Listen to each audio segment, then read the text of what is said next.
that the I see the world, and I think a lot of people from my audience see the world as well. And you also own Drew Media, your own Yep. film company, which I think is fantastic, keeping everything in house. And I just have a couple questions for you today. Get my audience more acclimated with you, your body of work, and sort of how you see the world. Hey, thanks for having me. Appreciate it. Absolutely. So really quick, Drew, what made you initially decide to become a filmmaker? Oh man, that's a that's a big question. It decided for me. Yeah. In fact, yeah, somebody said that when I was in like my 30s living in Atlanta, and I had a valet parking company and a parking management company that I owned. Hmm. And I, I had done a little bit of acting when I was younger, but it was just, screwing around kind of thing. I mean, I, I, I wanted to be serious, but I wasn't serious about it. Hmm. But I started writing a script, and I was working on the script for like years. And I had a valet that worked for me that was film in film school. And he was like, and I was talking to him about the script, and like I was like, I want to put the camera here, put the camera there, and he's like, man, you should be a director. You're a director. And I didn't even really know what that was. I know that sounds ridiculous, even though I was like a film buff. But Hmm. I was like, oh, I can do that. And then I believed him for some reason. And so then I this was like 2003, two. So at that time, going to university still had some pastiche. It wasn't the joke that I know it is now. All this education. I'm Hmm. I'm embarrassed at how much education I have. But Yeah. that said, I went and applied to grad school for the Master of Fine Arts, Hmm. and I went there, and I did like my first film was like this short film. And I'm not just saying this, like I'll tell you right now, like I can't.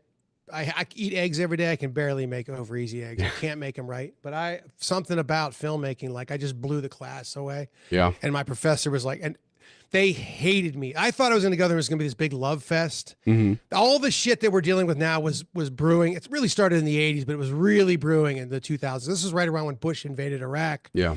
So all this like communist horse shit and everything was really brewing then. Hmm. And I didn't realize that, because I was just like a totally different guy. I was like this lunatic kind of Chad. I owned my parking company, and I ran it like a mob boss. Yeah. I really, you had to, or they would steal everything in that business. Was like, if you didn't, you had to be benevolent. Like I paid more than anybody in town, but if you weren't hard, like they would steal from you, because it was all Yeah. everybody turned in their cash every night and you shared. So you had to put the fear of God into people. So I was like a totally different kind of guy, and I got into school, and it was like, what is this? I thought it was gonna be this big like art love fest, and Hmm. they freaking hated my guts. They just something about me. They hated me. And in fact, but this one professor loved me, and we Hmm. became actually really good friends. We had a falling out during COVID because he was a complete moron Mm. during COVID. I couldn't take it. It was very, very depressing. But I still love the guy. Someday we'll become friends again. But Yeah. we're still friends. But I couldn't. I was like, dude, I'm done with you. I can't. But and he was like, dude, you're a director. You got to do this. And so then from that moment, I sold the business, and then here we are. And it was like when I got into grad school, I honestly did not know what aperture was. Like Yeah. I had to have somebody write it down. I was like, wait, there's a thing. You close the camera, the light comes in. Like I didn't know anything. It's so insane to think that I did it at this point. I would never, So I was like, what was I thinking? Believe me, there's been many a nights, even after this film, like because that was the deal we had. We give Barnum World away for free, Hmm.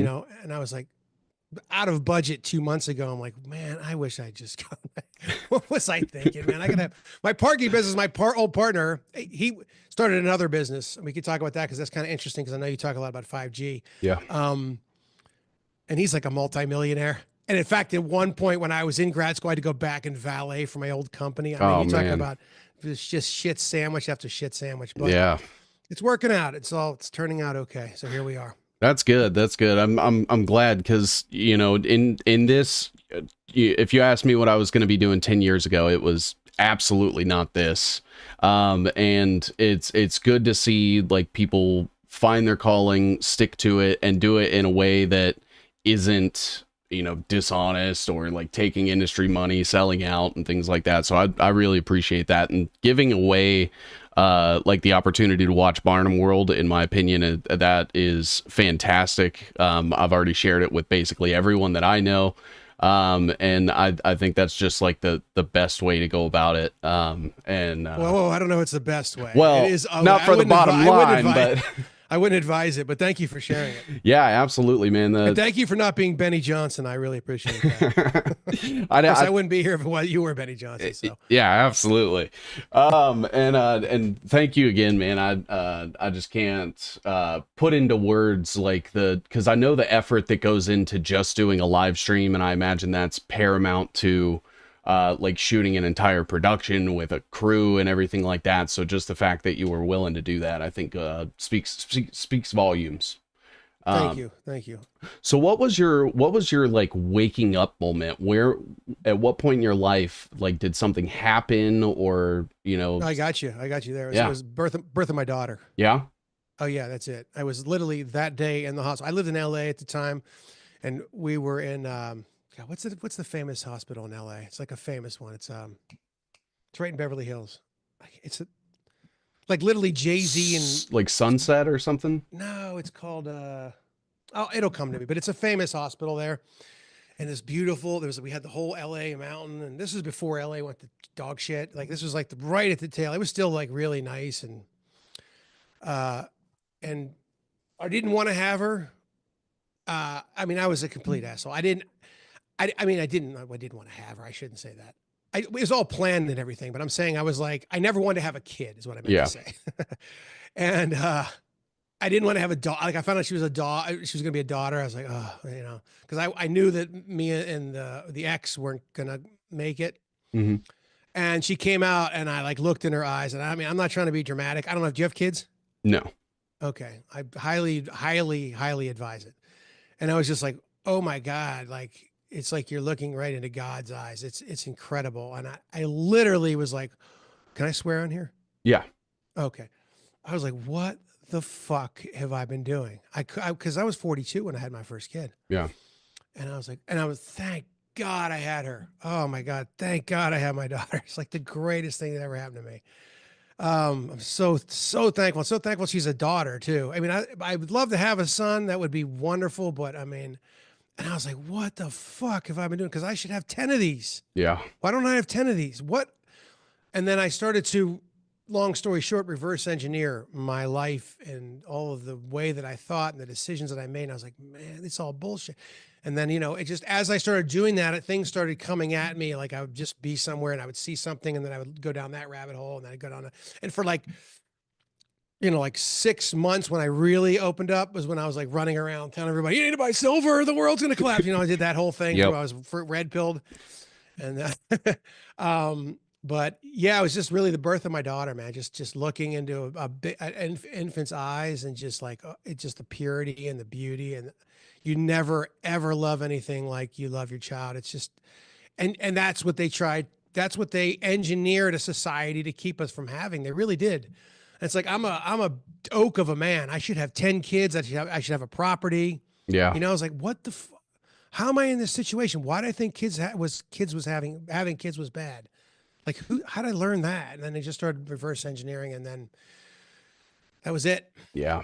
Yeah. I mean, you look at like, I would say like third wave feminism, especially in the most recent years, and things like Planned Parenthood and all the additives that they put in food, pump our air, water, all of that. And you're absolutely right. I do think there is like a very a demonstrable war on fertility, I guess, is the best way to. I mean, put it's that. winning. It's winning. Look Yeah. at the world. The fertility rate is dog shit. Besides, like certain third world countries that just they don't care about. Yeah. And they could wreck their fertility too. They could probably wreck their fertility easier than they could wreck ours. Yeah. If they wanted to. Like they don't give a shit about Djibouti. Yeah. Yeah. I don't blame them. Right. My buddy's been to Djibouti. Has like just side note. He was like, oh my God, that place is the worst place. My buddy used to work on a ship, and he went all over the world. Mhm. It's like Djibouti is the worst place in the world.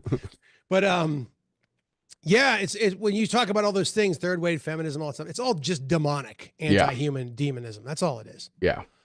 You can just wrap it all up into whatever the tools they're using and psyops and everything. It's just all demonic, anti-human Yeah. Satanism, for lack of a better word, really. I absolutely agree. Like you know, you have like tech giants that sit there and preach about like our carbon footprints. Meanwhile, they're having like 100 children. The guy from Telegram has over 100 kids. And that's What is without that? He's 100 kids. yeah, I think he has like 107 children. Like he's Get just out of here. yeah. How is he? Was he actually? He's not birthing them. No, He's it's like all IVF stuff. All the technocrat people are like trying to get like artificial wombs going and things like that so they can just wow, manufacture children. wow. Yeah. Yeah, But, it's but, rough. so you were gonna. I cut you off. Sorry. Oh no, you're good. Oh, And meanwhile there, you know, you have people like Elon saying, you know, the birth rate is declining, and that's just all like revelation of the method and like signaling to win points and stuff like that. And you know, the as far as like across the world, like you said, it sans like a couple of countries in like Africa, and some third world places, it's sort of like a trend across the globe. I think Israel might be the only one that is kind of like a first world nation that's sort of increasing in their population, and I'm sure there's no coincidence there, but I digress. So what in your opinion, if you had to describe like the inspiration behind Jones Plantation, like what made you sort of like set out and say I want to do this as a concept for a film and get this out to people? well, there's a short called The Jones Plantation online. It's a little Hmm. 12-minute. Have you ever seen it? It's a little 12-minute kind of animated sort of thing. I hadn't seen it. No. It's kind of viral, and it's actually really good. And I was in a conference in Mexico called Anarchapulco, Hmm. and I went down there and just I drugged down the AD of the assistant director of Jones Plantation, Doug Mize, with me. We brought all of our equipment. We didn't just bring like a travel kit. We bought everything, lights. And I was going to do this project called Democracy Down. Hmm. And I was just going to interview people from all across the spectrum, including, and I figured, well, I'll start with the anarchists. And I got down there and I interviewed Larkin Rose. And during the interview, and I still have the Democracy Down thing on my Drew Media TV YouTube channel if anybody's interested. But during the interview, I said, hey, you know, like, I've talked about this story before, but I said, you know, slavery was bad because the whips and the chains and the physical, you know, abuse. But today, maybe the slavery is more pernicious because it's through mind control and brainwashing and psyop propaganda. And he's like, oh yeah, I made a little animation called The Jones Plantation. You should check that out. It's on the internet. And so we went some point during the trip. Me and Doug watched it, and then we were flying home. And I was like, man, we should turn that Jones Plantation into a. I have no idea why it was just divine inspiration. Yeah. We should turn that into a short narrative, which means just like actual human beings. We should make a short. And he's like, why don't we just do a feature? Yeah. And I was like, so I got home and I wrote Larkin on Facebook Messenger. I was like, hey, we got this. Tell him the idea. He's like, let's do it.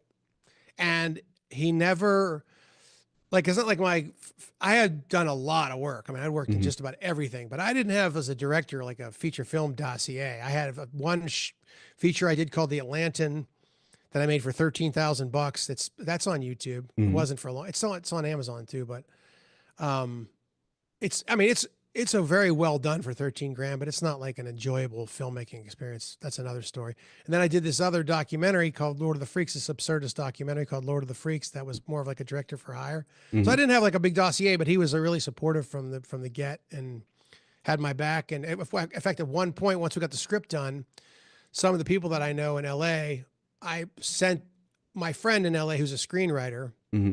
and I'm like a real screenwriter. Most of the screenwriters in LA are Ivy League. A lot of people don't know that. Yeah. So he was like a Harvard, like the real deal. And I sent him it, and him and his partner, producing partner, they took it to like a pretty big, I won't say the name of them, but it's not a studio, but it's like a smaller studio. Hmm. And they wanted to buy it. And they were like, listen, we'll buy it from you. but you're not going to be able to direct it. Oof. And we're going to, and they told me we're going to make it about race, just so you Hmm. understand. And I was like, no, kid, sorry. Yeah. They're like, dude, you're not going to be able to get it done, man. You're not going to be able to get it done for the budget. You're not going to be able to get it done. I'm like, watch me. Yeah. Yeah. Which was they weren't totally wrong, but somehow we pulled off a miracle and got that film done. But that's the origin of it. It was pretty like kind of, I don't know. The funny thing was Larkin lives, in the same town I do. He lives down the street. I mean, he's like 20 minutes from me, 30 Yeah. minutes from me. That's Yeah. crazy. Yeah. That's good though. So like if you guys ever want to collaborate, it's just you just drive down the street. Yeah. Awesome, man. And I would say this as advice to people. Paying some money and going to these conferences is a good investment if you are going to the right one, because you get access to people, Yeah. and that's huge. It's like jumping in line. You get access. You're there. You can meet the actual people. You never know what's going to come out of it. Don't go there with any plans for something to come out of it, but just go there and talk to people, and you just never know what's going to come out. I highly recommend the analog experience. Okay. Yeah, I've done a few events now, and there nothing replaces the networking in person, like being able to shake someone's hand and actually have like a physical experience there with them. First of all, it's not being like spied on by the government, and you just get to understand that like on the other side of that screen is an actual like living, breathing being, and you get to have those like small idiosyncrasies that kind of get lost in the digital space. Agreed. And Agreed. Especially, it's weird because when we screened Barnum World, there was like a bunch of people from Twitter, and they're Mhm. like, I don't remember their handles.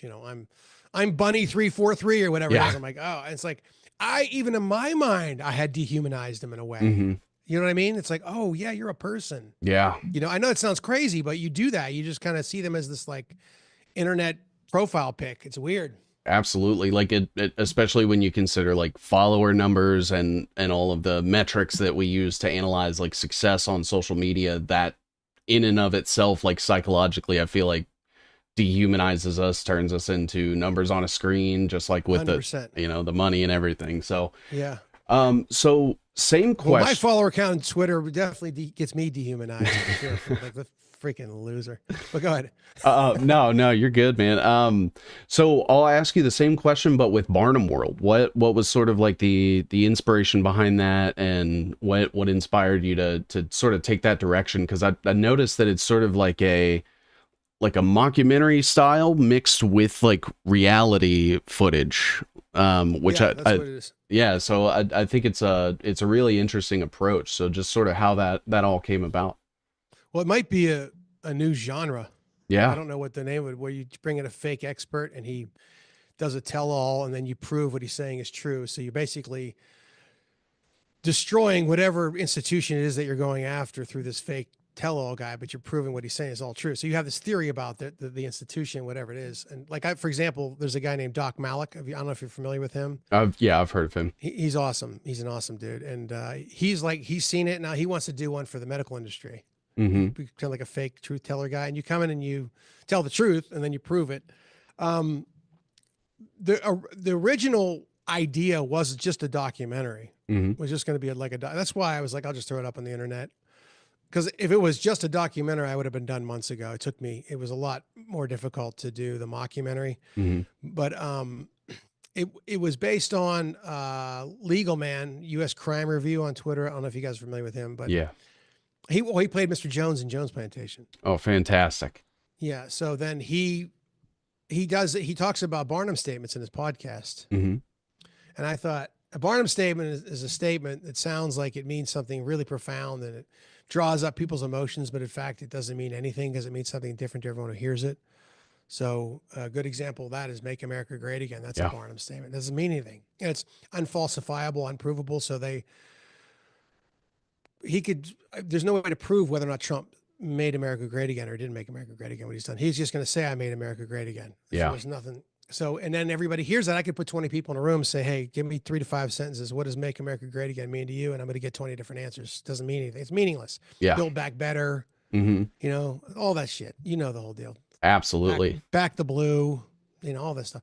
So I just said, well, let's make a film because it's what my thing is, and always in life is what gets measured gets managed. Whether you're trying to lose weight or whether you're trying to take remove your enslavement system, Yeah. you have to measure it. And so I said, well, if we can get people to understand what Barnum statements are, once you see them, you can't unsee them. Yeah. And they're really powerful tool.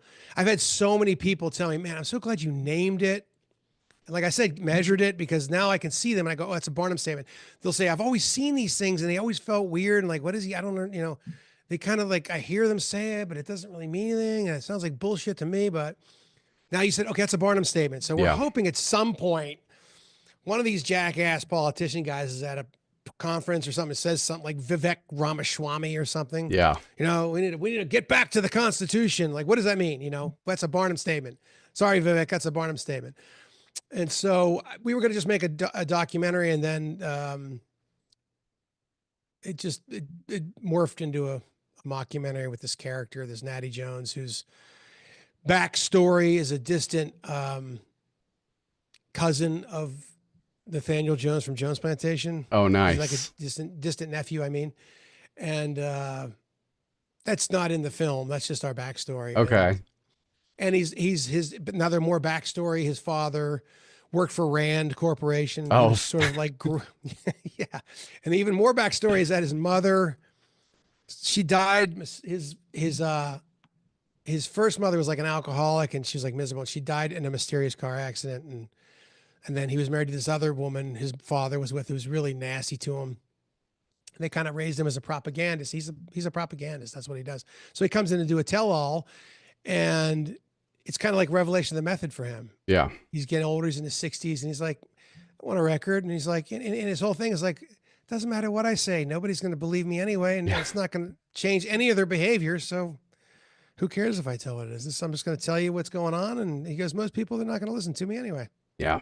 And you see that so much right now, especially with like the way that Trump is handling like the Epstein files, for example. Yeah, it's so crazy, man. Yeah. It's so insane. It's like, wow. I've got my daughter's grandmother is like this Trump. She even bought a freaking Tesla because she thought Elon was this free speech guy, you know? Yeah. And there's just nothing you can say. It's really good because my daughter's based. She's like 12 and she gets it. Nice. She thinks my grandmother's crazy.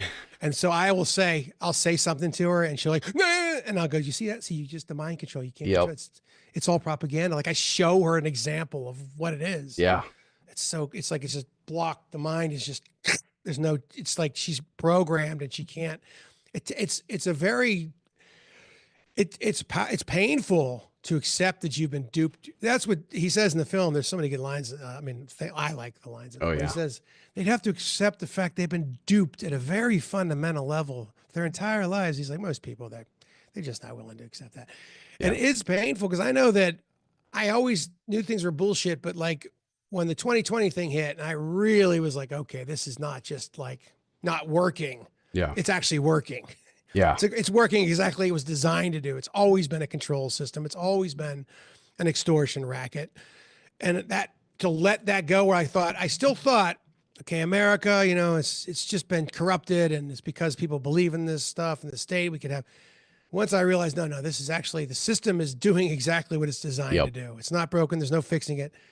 That was a painful experience for me for a little while. Like I had to go through, it was like losing a girlfriend that I loved. Yeah. You know, I was taught that shit my whole life, the freedom machine and the most freedom machine ever freedoming and the founders and their holiness and the wonderness. And it's like, wow. I mean, was times in my life where like, if you like talk shit in America, I want to fight you. Yeah. You know what I mean? It was crazy. And I was like, I had to let all that go. And then I've come to realize that there's a difference between America and Americans, which is what we are, and the United States federal regime. Yeah. And there's another thing where what gets measured gets managed is that we start calling us and they. Everybody's always like, we bombed Iraq or we did this or we didn't. Stop doing that. That's a very powerful tool. You don't realize language is a very powerful tool, and it can elevate your consciousness. If we start talking like we're occupied, they did this, they do that, and that we're Americans and we are in them. Yeah, if we can start just at least talking. You would be surprised how much that could change things. Absolutely. Like, you know, I see countless different ways that they divide us, not only from like the political party, but race, socioeconomic, geographical location, even like small things where I've noticed that there's a couple of, like you have this infighting with like influencers that are both clearly like working, you have like Tucker fighting with Candace or whatever that looks like. And you have people taking sides on that. And it's like that, little stuff like that. And we all sort of live in like this, our own little bubble of independent like divisions that we're all like forced to take one side or the other. I have this post called Normalizing the Agenda that sort of like maps out how they sort of herd people into the two camps, and what they really want is something sort of in between, so that the government can always come in with their Barnum statements of unification and bringing the country together, and then the country together. Yeah. And so if they set one parameter here and one parameter here and make sure that it's always somewhere in between those two, they're always winning. So yeah, it's the what's that? The Hegelian dialectic. Yep. Right? Yep. But the thing is that when we're freedom people, we always get screwed in the Hegelian dialectic. Yeah. Yeah. Because I got to give a little more of my freedom, but you get to get more of taking what you want. Yeah. Okay. And then now we're here. Now let's move. Now we're going to take a little more of your freedom and you get a little more. Okay. Now we're here. And it just moves down the line. Yep. And here we are living in this insane control system where everybody works 6 months a year for the government. Absolutely. We have the largest government in the history of the world. And people want to tell me about the freedom machine. Yeah. I mean, I don't understand. What are you looking at? Where? Yeah, it's so weird to see, because I feel like more than ever, like I maybe like post 9/11, but excluding that, like I think patriotism is more powerful than it's been in my entire life, as far as, getting people to feel the things that they want them to feel and say the things that they want, and the mental gymnastics. And that doesn't that come with before the fall though? That's pride. Yeah. Pride. I'm telling you, I'm going to call it right here. We're this country. What we need is secession. Mm-hmm. That would be the first step. We're going to break up in the early 2030s. Yeah. I'm calling it. All right. Through all the research that I've done and the stuff that I trust the most, it's going to break up whatever that looks like. I don't know, but it's breaking up in the 2030s. And so do you think that's exclusive to America or like the West specifically? Or do you think that's speaking about America. I don't know about the West. I'm definitely speaking about America. Maybe the West. I don't know. I mean, things are going to change all over the place when the empire goes down. Absolutely. You know what I mean? I read this blog I don't know what it was. It was a guy from Bolivia talking about how there's such a shortage of dollars there. Mm-hmm. And you can't get dollars in, you can't get dollars out, and everybody's using stable coins. Yeah. And it just reminded me that the empire crumbles from the outside in. It doesn't crumble from the inside out. Yeah. So it's everybody around is starting to collapse. And by the 2030s, my estimation, I suggest people go take a look at Martin Armstrong's models, which are based on a real AI that he created years ago. He's a long story, but you can go look into him if you're interested. But 2030s, I think we'll split up. What that looks like, I said, I don't know. Hopefully we'll get more freedom. I don't know. I mean, their country was founded on the Articles of Confederation. A lot of people don't know that. And then in 1789, they brought in the Constitution, and that was all a scammed up deal to fold the country up into a federal system. Yep. And, if voting worked, why hasn't it worked in 200 and whatever years? Yeah. And people talk about Reagan, how great. Oh, I'm a Reagan. Okay. Well, Reagan was so great, which we can argue that, of course. Have you gotten freer since Reagan? Right. Have taxes reduced since Reagan? Has surveillance reduced since Reagan? Have things got better? Are we freer now since Reagan? So what was the point of Reagan? Reagan was to tack right for a couple of years. Yep. And then tack back left, tack right, tack left, right, all the way into the electronic prison. That's all the marbles. Everything else they'll give you an Epstein guy, or they won't give you an Epstein guy. Now they're talking about bringing out. We're going to give you some files. Yeah. Did you see that? Yeah. Throw you a bone so you'll shut up. Yeah. Yep. Yeah. We're looking into it. But whatever they're going to give you, all the marbles is the electronic prison. Yeah. That's all that matters and the money, which is tied together. Yeah. Yeah, I like to make it a point to go back and talk about like the Roosevelts, like Teddy Roosevelt and FDR, because of how agenda driven that their actions were, even, you know, 100, almost 100 years ago. Oh yeah, You know, especially FDR. yeah, I will die on the hill that FDR is one of the worst presidents that we've ever had. You know, he like gave us the entitlements scam that we have going on. He He gave was it, basically a communist. yeah. I would argue even a like an early form technocrat. That's right. He had this guy in his administration named Guy Tugwell. Hilarious name, I know, but he was like very inspired by like John Dewey and Hegel and Thorstein Veblen, and then we magically all get like a serial number and they call it Social Security.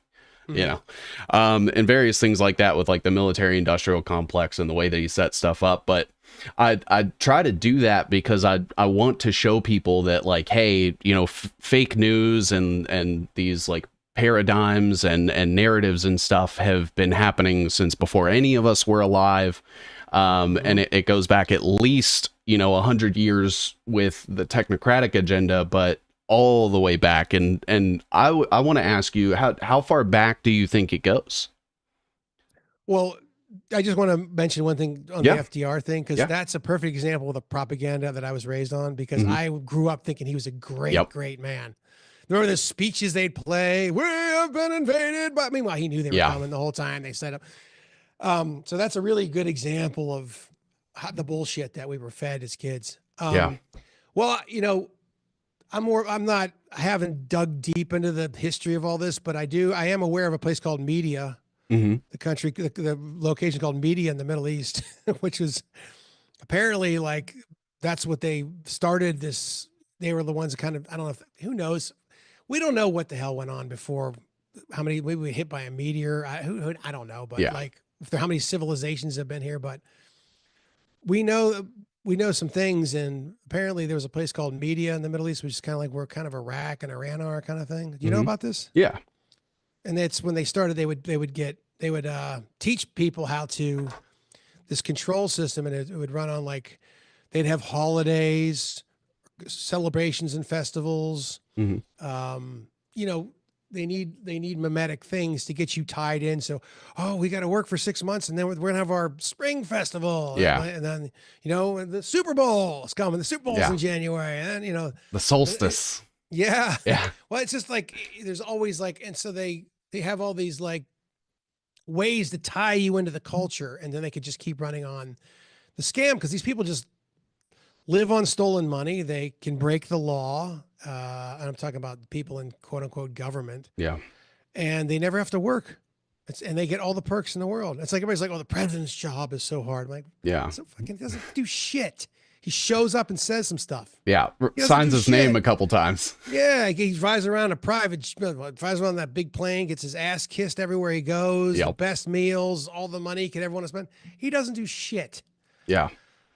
So, And then after they're out of office, they get, you know, not only the pension, the Secret Service, but they can just get speaking fees for life and oh yeah, charge yeah, an oh, arm yeah. and a leg just to show up somewhere. Yeah, there's a great Twitter account. I think it's Quiver Quantitative, I think they're Yeah. called. Do you know what I'm talking about? Yep. I actually just quoted them because they posted about Marjorie Taylor Greene That's buying. right, Palantir. Yep. Yep. Yeah, Yep. yeah. He has all everybody. You can just, if you want to make some money, just jump on there and buy what they're buying. Yeah. It's so funny because they'll get on like these committees, and that committee is going to do the contract for whatever bullshit they're doing, and Yep. then they buy the stock in the company. And like, I don't understand how people don't see the scam here. It's so crazy Yeah. to me. Yeah. How do you not see this? It's so obvious. The funny one is that guy. This is going back a little. That Michael Chertoff guy. Remember, he used to be the head of Homeland Security. Yeah. Homeland Insecurity. Well, his company was the company that made all those damn radiation machines at the airport. Oh, like the metal detect, like scanning through your body and stuff. Oh Yeah, man. so it's like, dude, I don't understand how you can't put two and two together. The guys with the money and the guys that get the power in the government, they work together to collude to take over the marketplace. It's not complicated. Yeah. Yeah. And You just have to be a total piece of shit. That's the thing that people can't understand. They can't imagine people are this anti-human, this selfish. They just can't wrap their head around it. And I'm like, well, go look at babies getting blown up in the Middle East for about 5 minutes, and you'll see how evil they actually are. Yeah. Go look at abortions, post-birth abortions, or whatever they're calling them, and see Yeah. them sticking needles in the back of an infant's head, sucking it. I mean, just go look, and you want to see how evil they actually are. It's not complicated. Yeah. I mean, even like when you get into the eugenics itself and the fact that, they can openly talk about like CRISPR and gene editing and stuff that used to be, vilified back in the day. And now they just speak about it brazenly, openly. And it seems like nobody cares. It's the strangest phenomenon that I've seen. And I'm over here like freaking out, like, hey, these guys are, taking over the world. They're pushing AI everywhere. They're literally trying to gene edit us out of existence. Why is nobody caring? And people will just be like, oh, you're just feeding narratives. You're blackpilling people. I just heard a CNN anchor use the term blackpill, and I was like, oh, cool. Maybe now people will finally stop saying it. Yeah. Yeah, it's interesting. I had something I wanted to say there about that, and I forgot what it was. It'll come back to me. All right. So do you think there's like a major inflection point as far as because I'd assume that the powers that be didn't start in like a global control system like we have now with interlocking governments that seem to be feuding all the time, that are secretly working together. But do you think there was a point where it did finally become like a global control scheme? Jeez, that's a big question. I Yeah. don't know. It's big. This is what he's saying in the movie. It's a There's big question for a simple man like me. Oh yeah. Yeah. Great. I would just say that I just go with it's a demonic. Yeah. If it's just human beings being assholes, I would be shocked. I would be disappointed. Yeah. Like, it's just going on too long, too complicated, too organized. It's just not. And most people are good people. I mean, I don't know if these people are even human. I know I don't get weird. I mean, obviously, at some point, if it's not something, I don't think aliens. I think it's like more of like a demonic type, like of supernatural. I mean, they worship the dark occult. They're into the dark occult. Yeah. This is what other thing I think I remember what I was going to say. Now it's related to this question is that everybody's always like, oh, it's all, you always know in a midwit when they think every single person is controlled op. Yeah. But like, the thing that people understand, the tools and the tricks that we lay out in Barnum World, it's really easy for them to do. Yeah. It's not like they don't have to be that organized. It's so easy to manipulate human beings. It's so easy. And I always say there's this guy, ex-CAA guy, and he's like, pretends like he's like a white hat now, but he did have this interview. He's like, I learned these tricks to manipulate people in training. Mm-hmm. And he's like, we're learning them. It's like 4 or 5 things. He's like, there's no way this shit works. This is too silly. And then he goes, I got out there and I started practicing it at the bank and at the mall or whatever. And he's like, I couldn't believe how easy it was. Yeah. It's so easy to trick us. Well, I'd noticed, so were any of those methodologies basically in Jones Plantation? Because I noticed that same thing where like plantation owner Jones was like, this seems ridiculous. Why are we doing this? And he's like, trust me. Trust me. Yeah, exactly.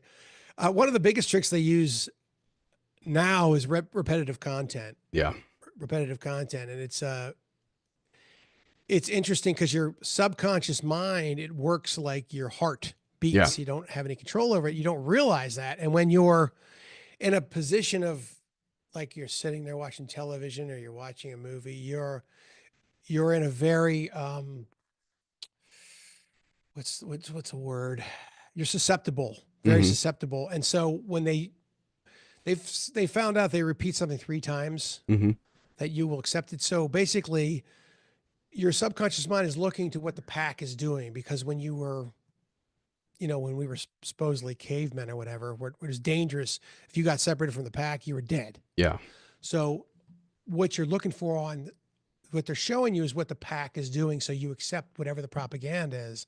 So that's why they do this repetitive content. And I think they figured out that even if you show people that there's like, because there's a clip in Barnum World that blew my mind. And I'm going through all these clips and stuff kind of screwed me up because I was like, I always knew this stuff was real, but I never really sat and like had to sit there and go through hours and hours of it and just go, oh my God. But there's a clip in there where I don't know if you saw this, where they're like, and that's the truth. And that's the truth. There's Yeah. like 30 people. Yep. There was a whole line before that. I just didn't want to include it in the video where it goes on. I don't remember what they say. Donald Trump wants to blah, blah, blah. I don't know what they said. It was some stupid shit. They all said the exact same thing. And there was a slight variation, but most of them did the exact movement where they would say the thing and then get to a point and sit down and go, and then that's the truth. Yeah. And then that's the truth. And it was like this crazy shit. And it was like, I think they figured out that even if you show people that they're doing this, it doesn't matter. It's like this because they only need to get a certain amount of people, and there's just, if you believe a certain thing and they've got you hooked in, then they can just do whatever the hell, as long as they just put that content out there. I don't know. I don't know what to make of that yet, but I saw that and I was like, what in the fuck? This is so insane. It's like insanity. It's Barnum World. It's the same phenomenon that I have where like I'll draw out these charts, and when I think of the way that the world works, it's people associating with each other and working together to like formulate deals and get things moving. And I often get told like, hey, you're playing guilt by association, but then those same people will demand like the Epstein list. And I'm like, wait a minute. Okay, so when they associate with a Jeffrey Epstein, then it's incriminating. But when they're associating with like Peter Thiel or the CIA or the NSA, that can be like written off. And I'm like, how does that work? Right. And I've done like multiple maps outlining 600 different ways that Donald Trump's compromised with the visuals and everything, and people I saw that crazy map you wrote. I got to look at that. That looked insane. Yeah, man, and people just call me schizo, and I'm like, look, I'm just going and finding public information, putting it out there, and I'm not trying to embellish anything, or like it really is that like crazy and incestuous and interconnected. Where do you find all that information?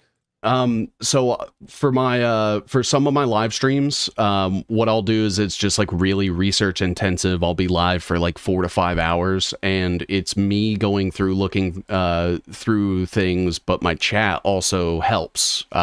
So okay. What things are you looking at? What are you looking for? Just whatever, just deals, and like, where do you find all this stuff? Yeah, like I'll just research like various financial records. The believe it or not, the SEC website is one of my best friends because that like tells me who's part of which company and things. And when you go investigate the company, most of the time, like you said, to like the point of their hubris is they have just like their teams laid out, and usually they'll have a little bio that's like, this person worked at Goldman Sachs and BlackRock and all this stuff, and I'll just take all that and create it into a visual, and over time it just slowly expands. And as I go back to different things, like the thing with Jeffrey Epstein being involved with like Peter Thiel's Naraya Capital, that was like a very recent development that I had mapped out, so I'll go back and add those things as things develop, and it grows into a beast. Well, Wheezy from What Is Truth, right? Yeah. Well, did you see that video he did where he showed that Epstein's house was literally in walking distance from Trump's house down in Mar-a-Lago? Yeah. Insane. Is that real? I believe that is real. Yeah. He had that little house, and I've seen it on a couple of documentaries where it had like the hedges that cover up like the front yard, so you can't see who's like coming and going and stuff. And yeah, it's crazy. Yeah, that is. Well, where is Mar-a-Lago? I know I could find that. Where's that place? Is that in Palm Beach? I think so. Yeah. Oh yeah, he was down there. It's where he lived down there. Yeah. Yeah.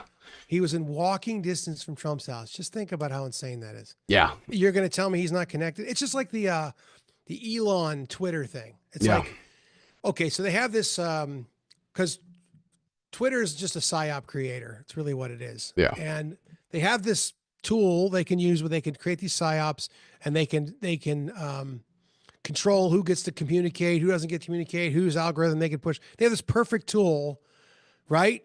Mm-hmm. Yes. Okay, so they're just gonna let Elon buy it and he's Yeah. not involved? What are you retarded? Yeah.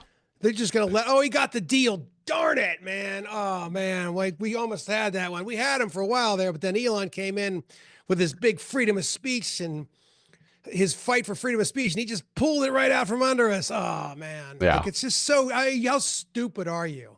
You think you're gonna let a whatever? What was it like $40 billion or Yep. 40 million, whatever it was, deal go through? Let him take their number one psyop tool, just because he just was such a great fighter for freedom of speech that he beat you at the game. It's Yep. like, oh my god, how stupid are you? Yeah. How naive are you? I wish it was true, but it's just not. Absolutely. Yeah, I struggle with some people to explain to them, like, the theater doesn't just stop with politics. It's like business, where you think like Apple and Google are like fighting with each other, but they're funded by the same fucking companies, and they're run by the same guys that went to school together and alma maters and everything like that. They're all just buddy, and it's that, again, that same false dichotomy. It extends into the legal realm as well, I think. Speaking of Wheezy, like, me and him just did a live stream about the Alex Jones Sandy Hook trial, and how that didn't go down exactly as Alex Jones had laid it out. And it never even went to the Supreme Court on like a First Amendment issue. So it's like, the Trump case where he had like 37 felonies. I'm like, guys, the theater is everything from, interpersonal relationships that are blasted all over social media, to the legal aspect, to business, to politics, and everything in between. And I think a lot of people have a hard time grasping that. Well, I mean, it's like what happened to the so-called coronavirus. I mean, I don't know if we want to go down this Yeah. road, but like where? Oh, was the vaccine that didn't work that just suddenly got rid of it? It just disappeared into thin air. Yeah. It's like when people are telling you, well, oh, look, Rand Paul is like, oh, it's the lab leak. They said it was a lab leak. If you're talking about a lab leak, then you're not watching the ball. This shit never happened. It was all a scam. Yeah. It never existed. There was nothing going on. Yeah. They didn't drop the flu one year, and then all of a sudden, and it's like, oh, that's because we were all wearing masks. I'm like, how could you say? It's just the people, the mental gymnastics they'll go through to not accept how badly they're controlled and being scammed, and the fact that we're all just basically free range slaves. Yeah. Yeah, I mean, I always point to COVID as like the prime example of like, look, you had the legal aspect of basically every country, you had the government working with them, you had companies working together, and like even institutional sciences, like they're all in on it. And I think back to like studying the medical industry over the last 100 years and realizing that it's all just Rockefeller propaganda. Oh yeah, have you ever seen James Corbett's little short about that? I haven't. How Rockefeller took over the medical industry or something like that. No, I Oh, it's haven't. fantastic. You ever watch any Corbett stuff? I've seen a couple of clips from his, and I know he's like pretty close with like the Independent Media Alliance. Yeah, he brings the receipts. His stuff's good. Yeah, I haven't had a chance to chat with him, but it is definitely like something that I have on my list of people I want to talk to. Well, that documentary that he did about the Rockefellers in the medical, you might want to check that out because he lays it right out, and it's a good starting point for you if you ever decide to go down that particular rabbit hole. Absolutely. Yeah, they took it over. They just started. They wanted to get the petroleum based pills and they basically just started like giving a bunch of money to the medical schools, and then they got their people on the board. Yep. They got more of the people on the boards, and then they basically took over the curriculum, changed the curriculum, and then now there's like there's way less medical schools than there used to be. You should talk to about this if you're interested. I don't want to go off on this tangent, but Doc Kaufman, you know who he is? Mm-mm. Andrew Kaufman. Mm-mm. Oh, I can get you. I had him on my show, and they pulled my freaking video down from YouTube. Oh man, for medical misinformation. So, and it was the most benign. We talked about his life and his childhood. It was just ridiculous. They have it in for him, but he's a really cool dude, and he knows his shit when it comes to this area. Okay. Yeah. I'll reach out after this and we'll connect, and I'll see about getting him on the show. Yeah, he's cool. He'll do it too. All right, man. Yeah. So really quick, in your opinion, what do you think is like the number one biggest issue with the world today that keeps people from being able to see the truth? Is it media, social media? Is it like something wrong with us and our mentality, or in your opinion? All of the above. Yeah. It's all, yeah, yeah. What's, I don't mean, is there a number one? I don't know. I don't know what the number one would be because it's like a combination. Whereas like they poison the air, they poison the water, they poison the food, they feminize the men, and then they've got this incredible propaganda tool, psyop tool, the television, the internet. Yeah. It's all kind of wrapped up into, yeah. I don't know. It's some, some days I'm black pill, some days I'm white pill. I'm sure you go through the same thing Yeah. where like I feel like we're going to get out of it, and then I'm like, oh, we are so fucked. Yeah. So I don't know. Today I'm neutral today. But Yeah. what the top thing is, yeah, I don't know. I don't know. I think probably it's just the whole infrastructure. See, like I haven't. This is the first time I've really mentioned this because I've kind of been thinking about this, and I'm going to write it down just for my own. Because I like to, if I have concepts, I like to sit and like write them down before I start talking about them because I need to really think them through. Yeah. But Jones Plantation and Barnum World, although they're completely different projects, completely different films, they're like a diptych. It's like two films that are related, Mm-hmm. but they're not sequels or they don't have anything to do with each other. And so for Jones Plantation, it's like this is the creation of the infrastructure that enslaves you. Yeah. And Barnum World shows you the tools and the tricks and the manipulations that they play to keep you in the infrastructure that they create, if that makes any sense. Absolutely. I made it a point to sort of watch them back to back. And in my experience, I think that's honestly the way that people should try to experience them if they can, because Interesting. exactly like you said, it's like I watched Jones Plantation and all of the things where he's like explaining these concepts and how to fool people, and then immediately going into Barnum World and seeing live examples of that happening from politicians that are, it's real footage like taken from the news or something like that, and it's like it really just kind of puts it into perspective and shows hundreds of examples of exactly what Jones Plantation, I think, is trying to convey. Yeah. And this is like Jones Plantation, 150 years later. It's funny, or not 150 years, 100 years later. No, 80 years later. Wow, it's not even that long after that. We had an idea for a Jones Plantation series. Mm-hmm. And the way that I would see the series is every season would be an era. Okay. So maybe it would start during the Revolutionary War, but maybe it could start during the Civil War. Depends. Yeah. And then the next era is say the progressive era, the 1880s, 1890s, and every era. And then the next era is like World War I, World War II, the Roosevelt, the FDR horse shit. And then the next one is this, where I think what we're in now is this, which is the worst one, which is basically like the Israel takeover, the 60s. Yeah. That took us into this progressive, whatever this era, the neoliberal, whatever the hell we're in now, communist, fascist, commie-fascist era. And each time there's a Jones that's like a relative that's got something going on. I like that. And then at the end, we're at now, it's like the last season is like he's like this Peter Thiel guy owns this like social media AI company, horse shit, Globo kind of company, and are we going to get out, or are we going to close the electronic prison? That's kind of like that last season.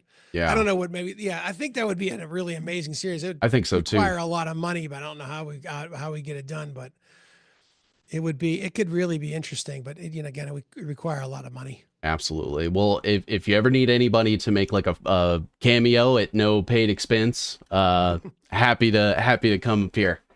I get that a lot, and I will if when a production comes up, if you contact me, I will make it happen. All right. Yeah.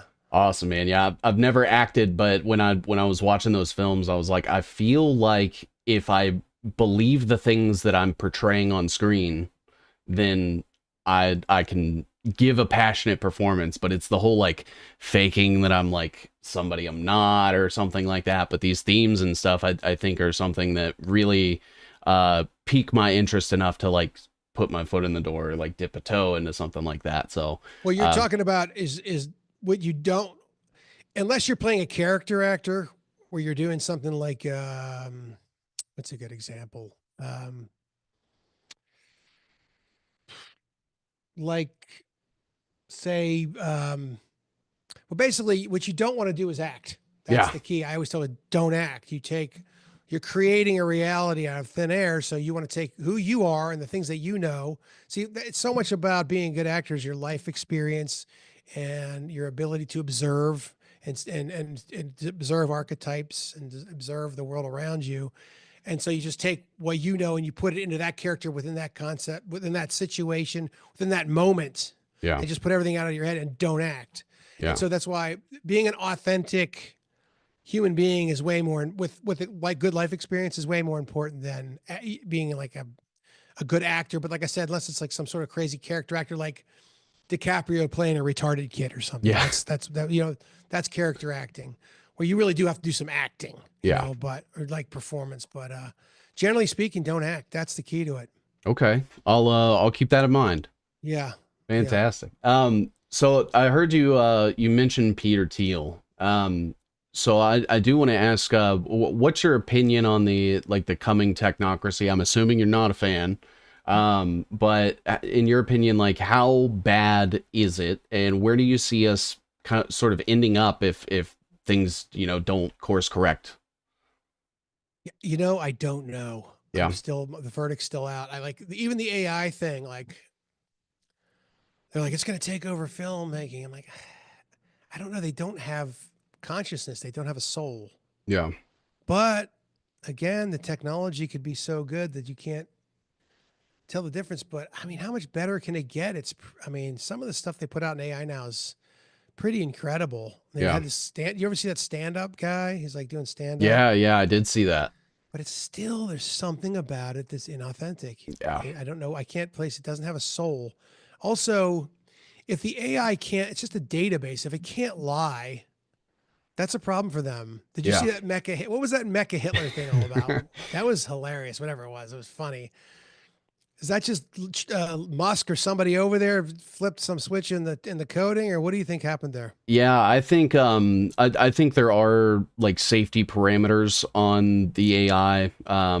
Obviously trying to like keep themselves out of legal trouble and everything like that. But I think what we're seeing is sort of a loosening of the reins intentionally in order to justify reining it back in and putting these regulations and stuff from a federal level. Fair Um, enough. yeah, because in the big beautiful bill, it even says that anything the federal government's doing over the next 10 years with AI, they can do. States can't file injunctions or sue to Yes, stop I saw anything. that crazy shit, man. That's insanity. Yeah, Um, yeah, it's I don't know. It's either one half of me says that it's just like this buffoonish thing, and they're not going to succeed. Look, at the end of the day, they're not going to succeed. But whether or not we get stuck in some sort of electronic prison for 1,000 years, I don't know. I mean, I know that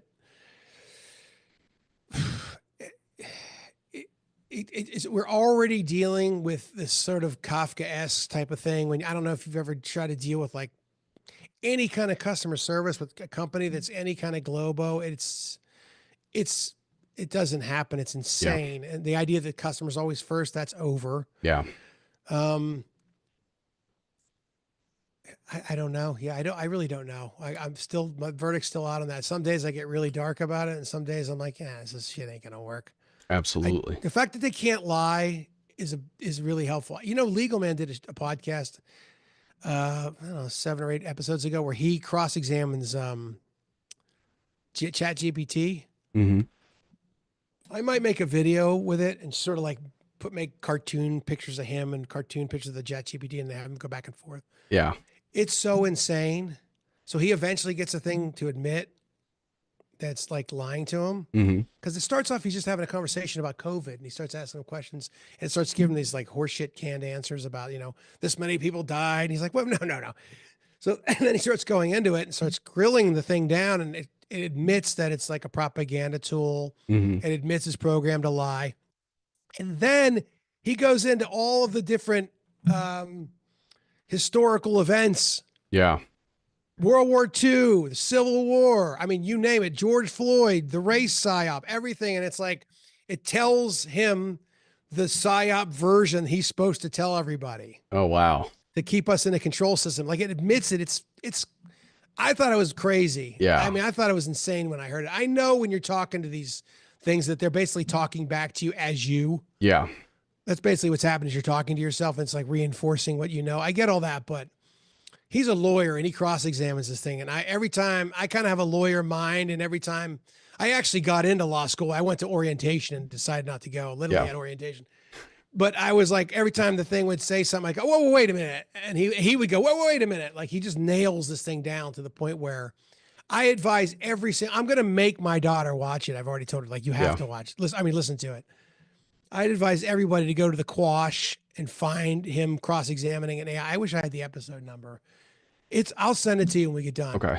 You tell me, you listen to it. You tell me it's not the craziest shit you've heard in a long time. Will do. Will do. Right. Yeah, man. I always think it's interesting the different engagements, because it does seem like with AI that, like you said, it's kind of like you're speaking to yourself. The different answers that it will just give to every single person, and it seems like it's sort of starting to muddy the waters for like universal points of truth for all of us. That's right. There's no objective truth with this Yeah. thing. Yeah, and it's insane. And so we were just talking about legal men and like World War II and the George Floyd thing. So do you feel that do you think any world event or like major headline thing is completely organic, or is there always at least a little bit of nudging, steering, somebody's at the helm at least a little bit? Whether or not the stuff is organic or not, it gets co-opted and used to the advantage of our controllers. Always. Absolutely. And I can tell you this, that almost every single narrative we've ever been told is bullshit. Pretty much bullshit. Yeah. You know, everything. The official narrative is always bullshit. Yeah. It's always bullshit. You know, the world with I thought Lincoln was this great hero growing up. And then you're like, wait, 500,000 people got smoked for no reason. Yeah. The South was trying to negotiate out of slavery, and he told them, go fuck yourself. Yeah. Because he wanted to take the South over. And then they burned it to the ground and killed all the women and children, and the rape and the murder and the misery. And I mean, that's just one of many, many. Yeah. You know, the World War II and the Japanese invaded while they knew they were coming. They forced their hand. You know, what the hell was World War I? What was that? Yeah. Oh, some prince or whatever killed a guy in Serbia. Get the fuck out of here. I don't believe that story for a second. Yeah. And you know, in Vietnam, the Gulf of Tonkin, we all know, which is, then you talk about wrapped up. Jim Morrison's dad was the admiral in that event. Like what? Then the 60s and all the music and the hippie movement, that was all created by the CIA and the feds. Laurel Canyon. Yeah. And it just goes on and on. You know, then you've no fault divorce, abortion, now we got the gay thing and the tranny thing, and then they're going after the kids. That's really what they want. They want the kids. I'm telling you, what's next is they're going to try to normalize and create this child pedophilia. That's what they're going after. MAPS, minor attracted persons. Yeah. Get the fuck out of here.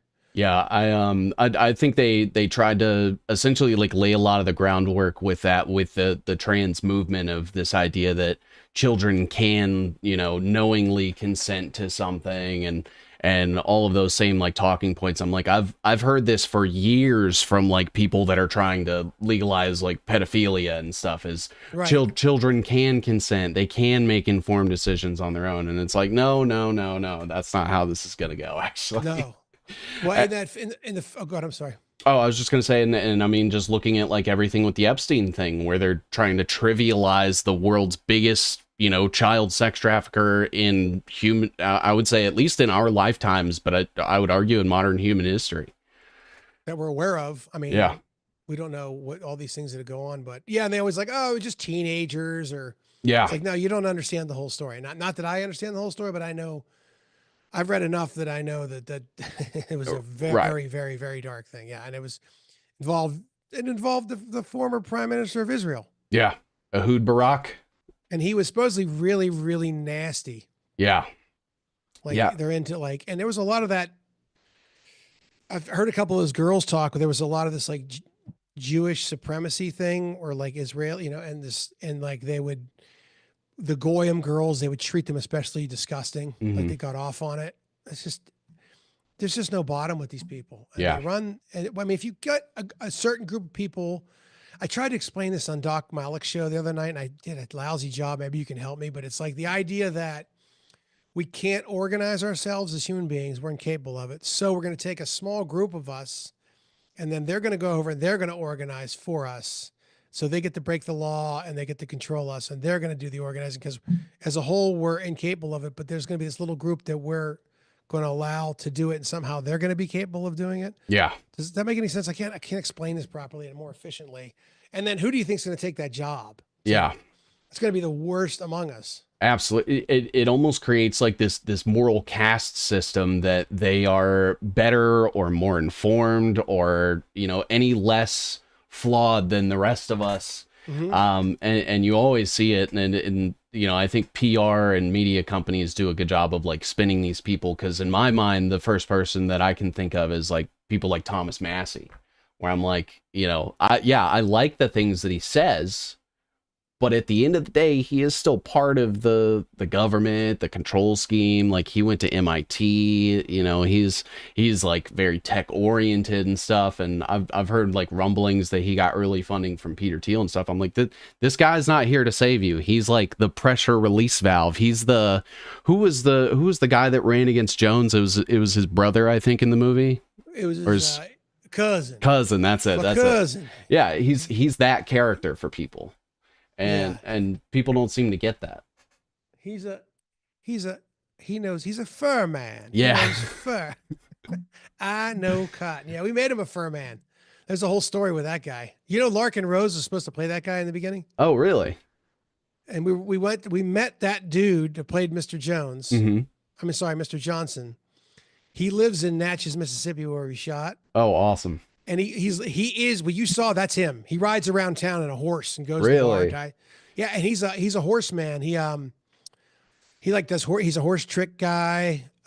He was the he does stunts. He was the stunt horseman on Deadwood. That show Deadwood. Remember that show? Oh yeah. That's awesome. That. Yeah, and a bunch of other shit. He knows Clint Eastwood well. He had a picture of like a painting of Clint Eastwood that Clint Eastwood gave him. And, oh wow.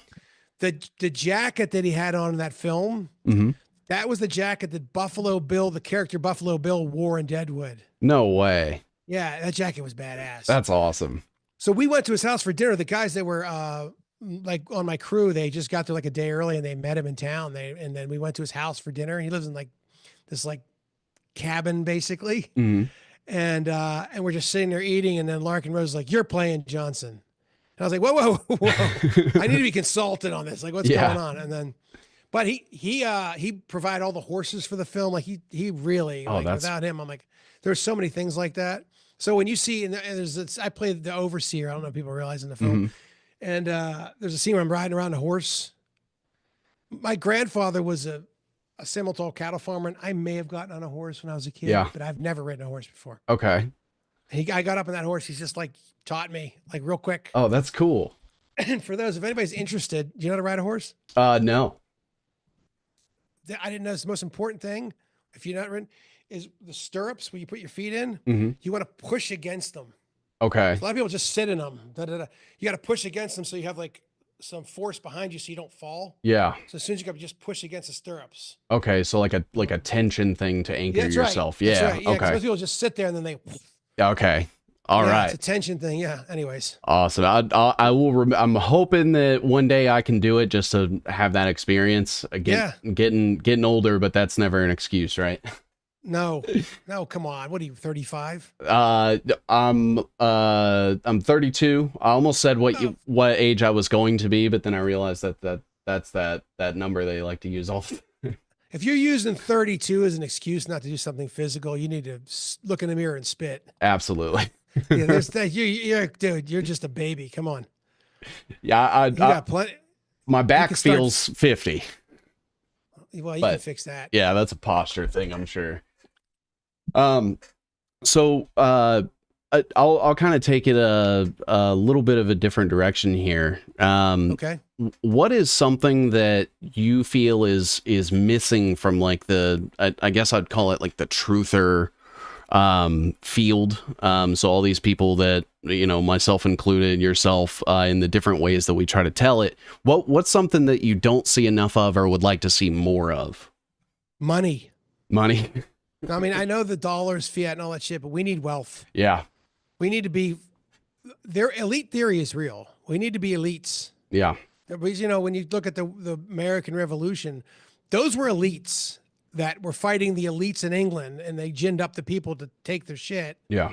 We don't have any elites. All the elites are all tied into the money system. No, that's why, Musk, this, that, and the other. These people are all taking billions of dollars in the financial system, which controls us. And by the way, only an idiot would, have a single varied solution for a multivariate problem. But when you look at the money system, boy, that could be a major Archimedes lever to fix what we have. Of course, if they took away the feds, they'd probably the Bank of England would just come over and probably do it. But anyways, unless we really understood what it was and got rid of it on a consciousness level. Yeah. But we need to be elites. We need to have funds. We need to be wealthy. Yeah. We need to be wealthy. We need to create our own societies and organizations that need to be armed.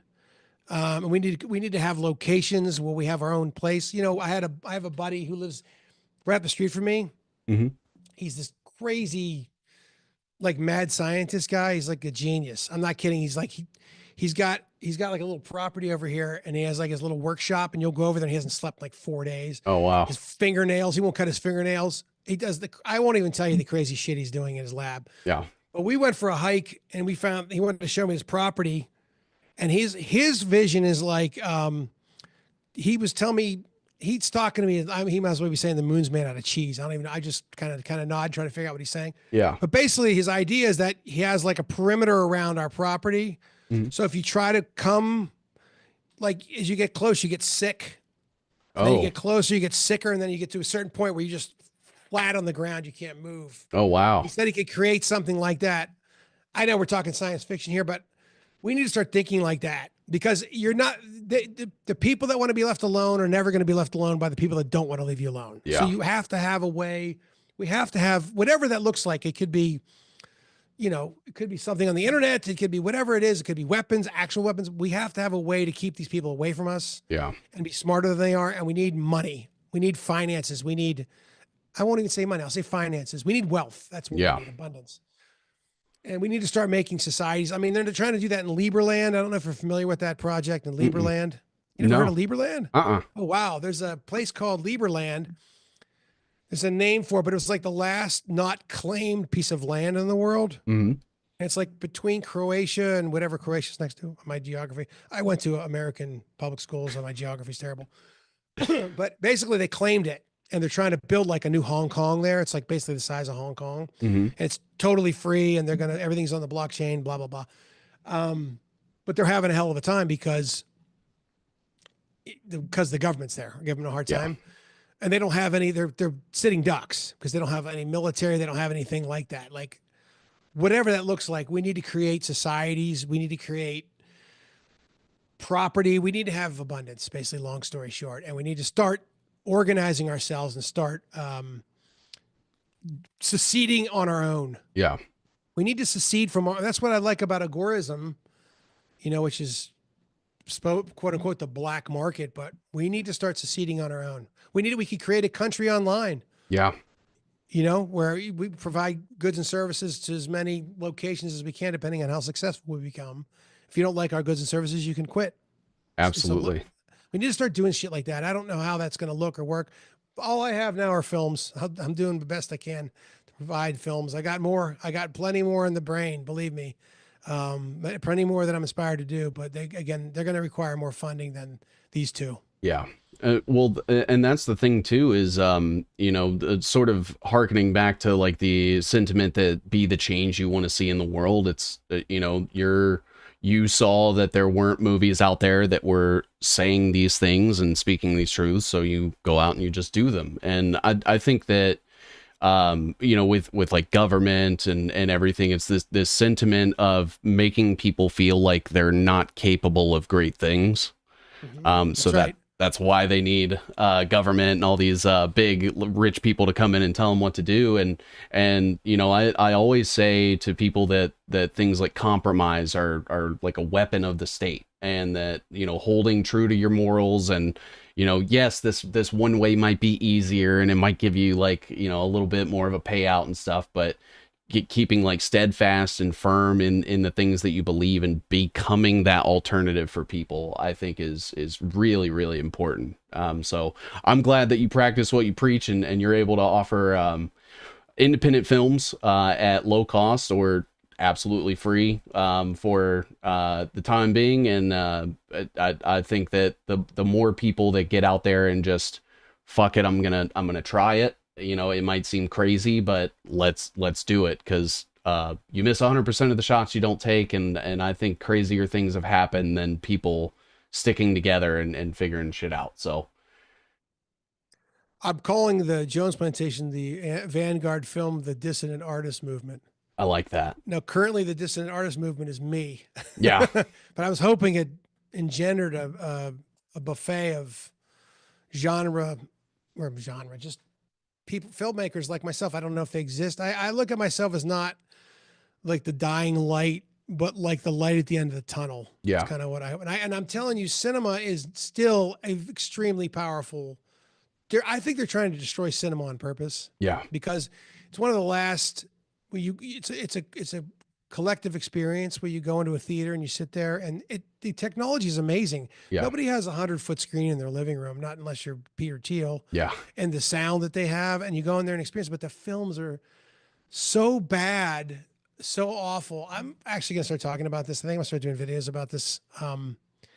Because I actually go to the movies a lot still, yeah, and I go watch all the stupid shit. And there's something going on where it's the aesthetics. They're putting ugly people up in front on purpose. hmm, And again, these psyops, they roll downhill. They start off, the controllers at the top will blow a cannon off of a mountain, and then the avalanche starts, and then yeah, people just take it and run with it. And I think that they're destroying it on purpose. But you know, you said something earlier, and you asked me what's the number one thing, and you made me think.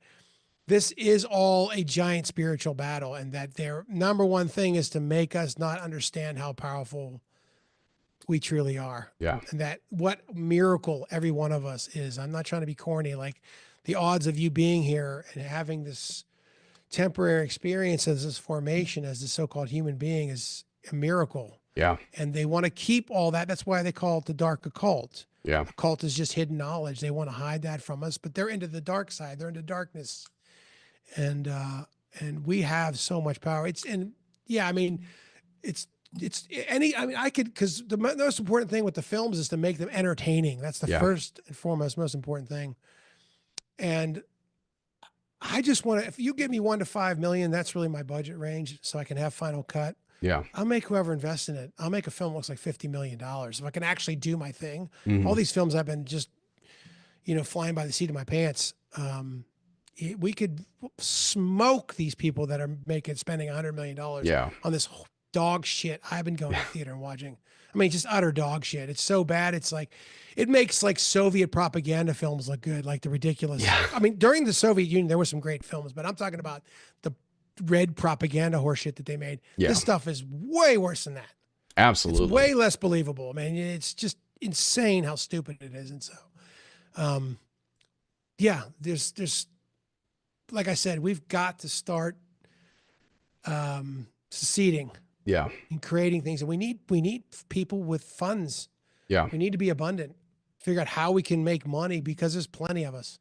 Well, I think this was sort of a sentiment that I think was shared in Barnum World, not like I guess like word for word, but in a roundabout way, I kind of resonated with the idea that, you know, everything in the world is sort of like a market, and it requires like people's participation and buy-in in order for that thing to be successful, and that includes government and the monetary system and things like that. And the second that people start to step away, like that's what they're after. Is they want you involved, they want you to be part of the system, they want you to you know, relent your agency at whatever the cost, and whether that's making you feel like you're worthless or taking away like all forms of escapism like they're doing with the movies and stuff. I'll go through Netflix or, you know, some just like streaming service, and I'm like, that's cultural Marxism, that's predictive programming, that's, Right, you know, right, revelation right. of the method. And I feel like I can't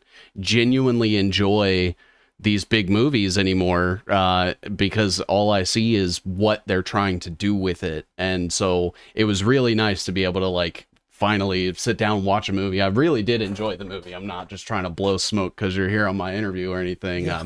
Me and my girlfriend sat down, and right after Jones Plantation, I was like, man, if they would have shown something like this in high school, I feel like it would have made me get it. And instead I got, you know, the big Hollywood budget like Mel Gibson, The Patriot, and you Yeah. know, and I was Right. forced to watch that instead. And I feel like, especially what you said with like your daughter, where, you know, you kind of let her know how the world works and stuff, and I think that's paramount of importance, because, you know, it seems like the longer someone goes bought into this whole thing with all of the media and the money and the marketing and stuff, the harder it is to shake them out of it later in That's right. life.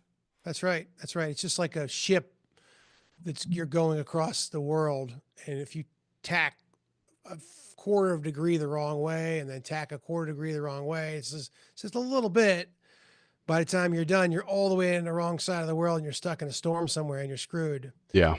Um, you know, love Jones Plantation or hate Jones Plantation and Barnum, you've never seen anything like them, Yeah. and that was kind of the idea. And I'm the only filmmaker that I'm aware of that is on the side of the people, like officially. I don't know. You brought up Mel Gibson. We got way bigger problems than him. I think he Yeah. actually believes in that shit, and he Yeah. might be on our side. You know, I wouldn't mind working with him. I like him actually. Yeah. I can't hate everyone. Vince Vaughn's another one that might be on our side. What is his name? Freaking the actor, Woody Harrelson. Okay. These, you know, they're out there. There's more than you believe, because when I worked in LA, the crew people, a lot of them are on our side. They just the weather's perfect. You're getting paid 750, 1250 a day, whatever it is. You got a great apartment.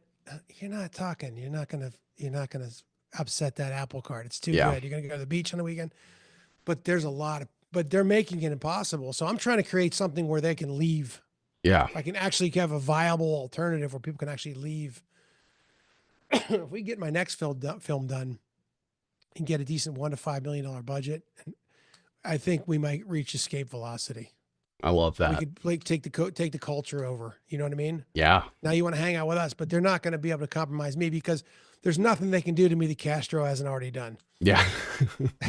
I love There's that. nothing the regime that you can do to me the regime hasn't already done. Yeah. I was raised in, a broken home with boomer parents. Didn't have a dad. Um, there's no poverty you can show me that I'm afraid of. So, Yeah. and I'm not afraid to die. So let's go. Yeah. I love that, man. Yeah, I always get people that are like, "Well, you know, what if they, you know, try to blackmail you or something?" I'm like, I don't care. It doesn't matter, because I know that this is bigger than me, and that it affects all of us, and the entire system is reliant on people saying, okay, I'll compromise, and I'll sell a little bit of my soul, or I'll, put my principles to the wayside because I'll get a little bit of extra money. So, Right. I love people that are steadfast, and they're like, it doesn't, no amount of money, no amount of threat, violence, fear, anything like that is going to shake my foundation. You're talking That's, about something that really hit me in 2020, and that's integrity. And I mean, yeah, we've all got problems. We've all made mistakes. We've all sinned. My worst thing is I've looked at porno. Okay, I'm guilty. I've done it. I've done it. But why is it there? yeah, Why was it available when I was 16 years old? Like, what's going on here? When I yeah, was, But anyways, but yeah, it's integrity. And integrity to me is like it's a really rare commodity that you just when you 2020 hit, you're like, whoa, that's why I love Doc Malik. yeah, He's a guy who he's a doctor, man. You know how hard it is to speak up and lose that lifestyle. Yeah, it's You know what I mean? 8 years and however Yeah. much money and stuff to establish yourself, and it can be just Yeah. ripped away by a committee. As long as you don't do, and plus, not just that, but just you saw that Douglas Murray debate with Dave Smith. I Yeah, couldn't watch it, but I'm aware of it. I couldn't sit through it. But the whole thing of the credentialing. So yeah, that's trap. I mean, there's some people that are credentialed that are really great at what they do, and there's stuff in there that you learn that. But at the end of the day, this idea that if you're not credentialed, you can't speak, that's a control system unto yeah, itself. That's all that is. And you learn that, and then you become a doctor, and then everybody's kissing your ass, and you have the golf membership, and you've got the really nice car and the house, and you get to go to the clubs, and you get to go to nice restaurants, and all of that is wrapped around this arrogant belief that you have that you're somehow special because you're credentialed. yeah, So to try to get somebody to come out and say, "I know this is bullshit," it's the rare person that has the integrity and the balls to stand up and say, no, I'm not doing this. This is bullshit." absolutely. But it always pays off in the end because the truth always is more powerful. Yeah. Doc Malik's doing what he loves to do now. Doc Kaufman's doing what he loves to do now. It always pays off in the end. Yeah, I kind of had a sort of similar experience with like every single job I've ever had. It felt like I always got punished for like doing the right thing or trying to do right by a customer or just telling the truth. And this is the one area I think that I've ever worked in where telling the truth actually is a good thing, and like people like you for that and you get rewarded for telling the truth. And I'm like, that I should have been doing this years ago. Yeah. What did you do before? I'm sort of a jack of all trades. I've done like grocery store slash retail. I've worked in factories. I did construction, like roofing, plumbing, electrical work, call center, customer service. I worked in the restaurant industry.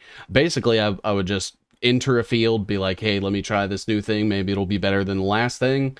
And then, oh, my boss is a shithead, or, oh, I have to lie about this thing, and I would just quit and be like, all right, the whole field's that way. I'm gonna go try something else. And the last job that I had, I was working at TikTok, and I wasn't high enough up to like, Doing what? matter. But I was basically like leading the team of people that were supposed to basically create the community guidelines. I wasn't the guy like writing it or anything, Right. that was, but I saw that there was basically an instant ban sort of thing going on where somebody would violate the rules, their account would get banned immediately.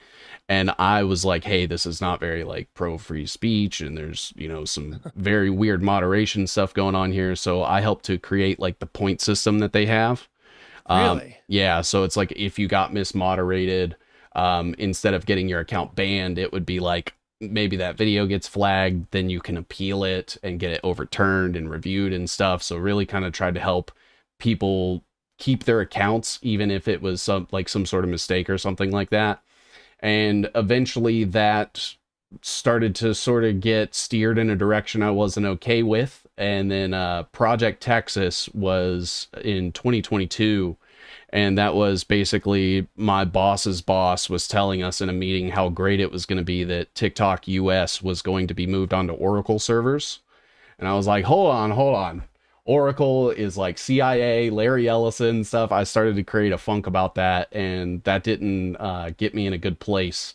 So I said, dude, fuck this. They're like taking all the good things I'm doing and contorting them, or they're straight up lying to people about, how good it's going to be to like be on CIA servers. I was like, I can't do this anymore. I need to go and start like working for myself. Okay. And so Nice. I left. Yeah. How long you been doing that?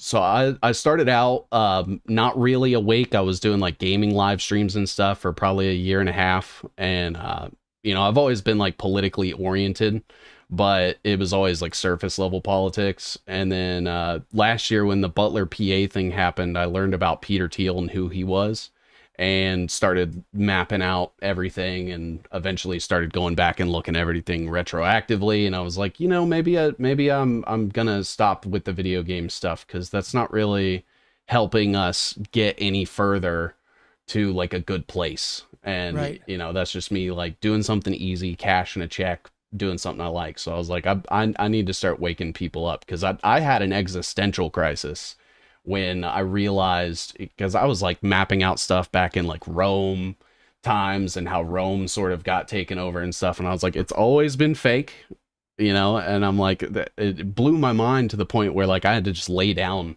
in my bed for a couple hours. And now that I'm on the other side of that, it feels like I'm more empowered than ever, because I kind of understand everything. But the like you said, the waking up part of it is like it will blow people's minds and change their entire worldview. And I think that's why it's so tough for people. Yeah, it's good that we got you, man, because you're Yeah, definitely intelligent and you're strong and based and young. I So that's appreciate good. that. Yeah. Yeah. It's so funny because that what stopped me and got me to calm down was my Hmm. daughter's first birthday. They wanted to go to Disney Oh yeah. because I was in LA and Hmm. no, but and I was like, we gotta get silver. We can't waste money on Yeah. Disney. And then I was like, what the fuck am I doing, dude? It's like, and I was like, all right, let's go to Disney. And we went to Yeah. Disney for our first birthday and had a great time. Whatever you think of Disney. Yeah. That was when I was like, okay, I gotta just relax and just, the world's not gonna come, the sky's not gonna fall down tomorrow. Just Yeah. take it slow. Just like everything else, slow and steady wins the race. Absolutely. Yeah, I think a lot of people sort of personify the people that they see online and like sort of imagine what their life is like. And I assume that a lot of people just see me as like the guy that's like pissing in jars and never leaving his house and like always staring at cameras and shit. And I mean, at the end of the day, it is important to do what's right, and to live truth, but it is also important to have value in your life. And if this thing is completely consuming you to where it's like taking you away from the people that you love, or like taking Hmm. you away from things that give your life value, then it's still got control of you, you know Hmm. That's right. so I think it's important to like have those moments where you can make those memories with your daughter, and just spend time with the people that you love, because we are here very temporarily. And if you spend the entire thing, just in this bubble of just everything's fucked up all the time and stuff, that's eventually how your life becomes. So That's right. yeah. Again, the analog moments, sounds corny to say analog, but the in-person moments where there's just when you can be a human being, Yeah. that's what it's all about. That's why we're in the fight in the first place. Yeah. You know what I mean? Not in the Absolutely. fight in the first place for the fight. And what you were talking about earlier with the Barnum world and the circus, the grand Wurlitzer, they're constantly spinning to get you. I find that how many people that are in this sort of freedom space, and they might even be authentic, are not helping by just sitting around and talking about all the things that are going on. I mean, I remember Yeah. with the Epstein thing, there's all these like podcasts, everybody's sitting around talking about Epstein and Epstein and this and Epstein that and Epstein. It's like, is this really helping us move forward in any way, shape, or form? You're just making money doing these live streams, talking about the Grand Wurlitzer. Yeah. That's all you're doing. You're talking about the circus, talking about Barnum World. I don't know what the answer is there, but I've just been thinking about that. I've been turning a lot of that off lately because I've been seeing it. I'm like, I don't want to hear these people talk about some shit I already know about. Yeah. Some guy, he had a pedophile ring, was a compromat. And of course they didn't. First of all, there was never a list, but you want the names of the people that were involved, but that would require them to name everybody and the whole thing falls apart. So they're not, Yeah. of course they're not going to do that. It's ridiculous. Yeah. Yeah. And I sort of see like things like that, and to a large degree, not to trivialize it in any way, because it is absolutely a genocide going on there, but I think that the mainstream media keeps a lot of attention on Israel and the things that they're doing as well, so that they can secretly just slowly build up the technocracy here and in China and in Russia and all of these various things. And it's important that people sort of see that for what it is, because like you said, I can't count how many podcasts had multiple episodes this week that's just, we need to demand accountability from the government to release the Epstein files. And it's like, Right, right. this gets nobody anywhere. They're never going to do it. Stop No, trying to, pretend or have some sort of like, maybe the government will, turn a new leaf or something will happen. And it's like, guys, stop. Let's focus on, the thing, let's research the things we can avoid, and show how these people are put together. But the rhetoric and stuff, that needs to go away. Like we need to be speaking facts and speaking objectively, and being realistic. And I don't think that expecting the government to incriminate itself anytime soon is realistic. No, I mean, they may throw you a bone, but like, again, two important things if you can keep in your mind: it's us versus them. They are the U.S. federal regime. They occupy us. It doesn't matter. My mom worked for Small Business Administration. She believed in all that stuff. It doesn't matter what levels, that the regime occupies us. And what was the other one? Us versus them. I had it. I forgot now. So important. Oh, the system's not broken. Yeah. The system is working exactly as designed. So when you understand the system isn't broken, it's working as it's designed to do, which is to control and extort you. And it's them that are doing it. If you could just operate with those two premises, then you can make better decisions. Yeah. What you're going to do for a solution. You're not going to sit around and try to get some government person to point the finger at themselves. Right. It's so stupid. And you're not going to fix it by electing somebody. It's just so dumb. Even with the Massey thing, look, I can steel man Massey. Mhm. Let's say Massey, he said he's a benevolent, he believes in a benevolent dictatorship, which would be far superior, both bad. But I could say, okay, I have these people in my area, Kentucky, that I care about, and I'm going to protect them from this horrible system. I could steel man that argument. Yeah. But at the end of the day, he's one out of, 455? Yeah. So, okay, so your vote is one out of 455. What is that? 1/4 of 1%. Yeah. That's your vote. That's your great representation. So they have 455 people that represent 360 million, which Legal Man's done the math on this. It's so like when they founded this thing, there was like 3-4 million people here, and like half of them couldn't vote because they were women, and then there was blacks that couldn't vote. Mhm. And then to be a white person to vote, there was all these like stipulations. You had to be a landowner and all this other Mhm. shit. So you had some representation. Well, they haven't at some point they stopped increasing the size of the Congress, so now it's just how much corruption can you buy when you have one senator or two senators that represent? Sorry, two senators that represent eight. I live in Arizona. There's 8 million plus people here that we know of. Just think about the math on that, and they can say anything they want when they run, and there's no accountability for them not doing what they said they're going to do. Yeah. And they're allowed to lie. Politicians lie. That's like the trope. Yeah. It's like, okay, well then how can you have a representative democracy when they're allowed to lie to you and then get into office and do whatever they want? How is that? Yeah. That's never going to work. It's designed to screw you. Yeah. And That's it. There's no fixing it.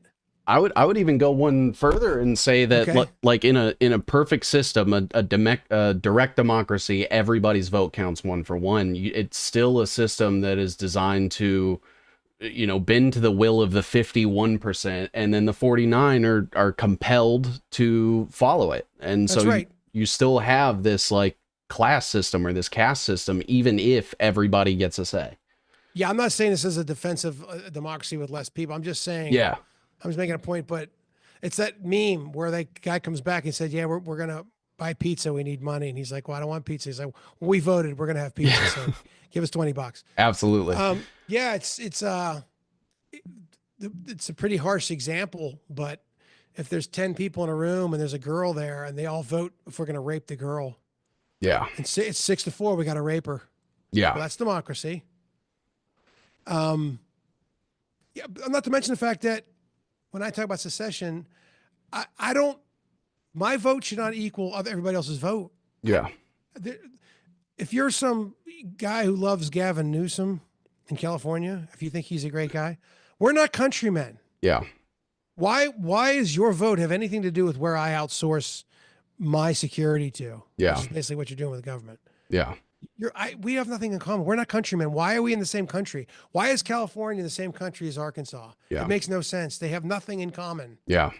But the scam that they'll put the flag up and play the music and run the Barnum statements, "Ah, America, USA, USA." It's like it gets you excited, gets you ginned up, and it just carries the grand world are on. The big scam just carries on and on. Absolutely. Yeah, I'm trying to paint the idea in people's heads that the concept of government is letting a couple of people tell everyone else what to do and relenting your agency. And if you don't listen to them, you're either killed, imprisoned, or taxed to death. Right. And Yeah. Yeah, exactly. If you yeah, think the system works, you think the cops are protecting and serving you, next time they come up on you, don't do what they tell you to do. yeah, See how much they're protecting and serving you. yeah, Have fun with that. absolutely. I think the court system is this wonderful thing that's just trying to get justice.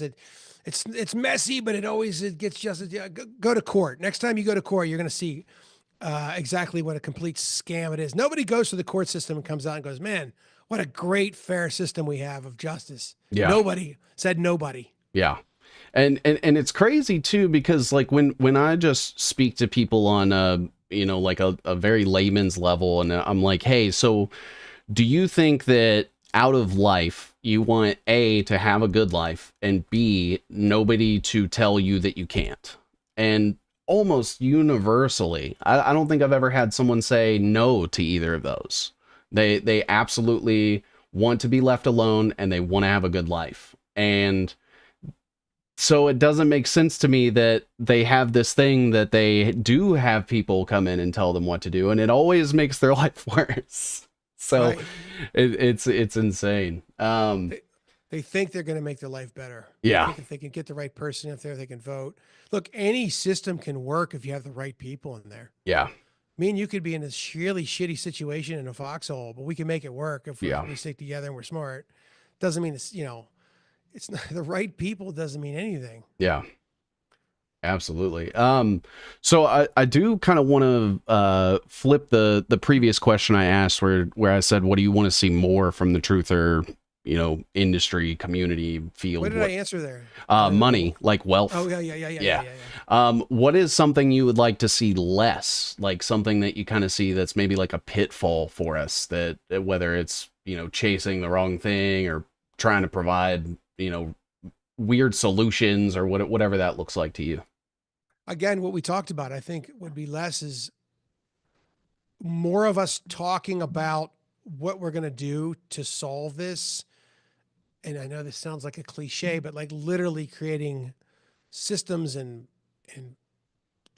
finding clubs and private clubs and geographic purchases, land, and instead of sitting around talking about the grand Wurlitzer because it gets you likes, it gets you follows. I understand it's there. We need to talk about it. We're talking about it, Yeah. right? But less of that and more of it. Make half your show about what we're going to do. We're going to create this. I want to create like a club. Yeah. You know what I mean? Something, and how you vet people, I don't know, but you have to, because of course they're going to try to co-opt it. Yep. But the club, we're not stupid enough to think we're going to do a revolution. We want to secede. We want to withdraw. Yeah. I posted something, the Amish in North Carolina Yes. with the floods. Did you see that? I didn't see that specific story. It's beautiful. They're in like this warehouse building and they're coming back and they're doing it all on their own. They're not getting help from the government. Yeah. And they're all just sitting there. They're singing like a psalm. Yeah. It's really beautiful. And they're just like, coming together and making, that's the way. Yeah.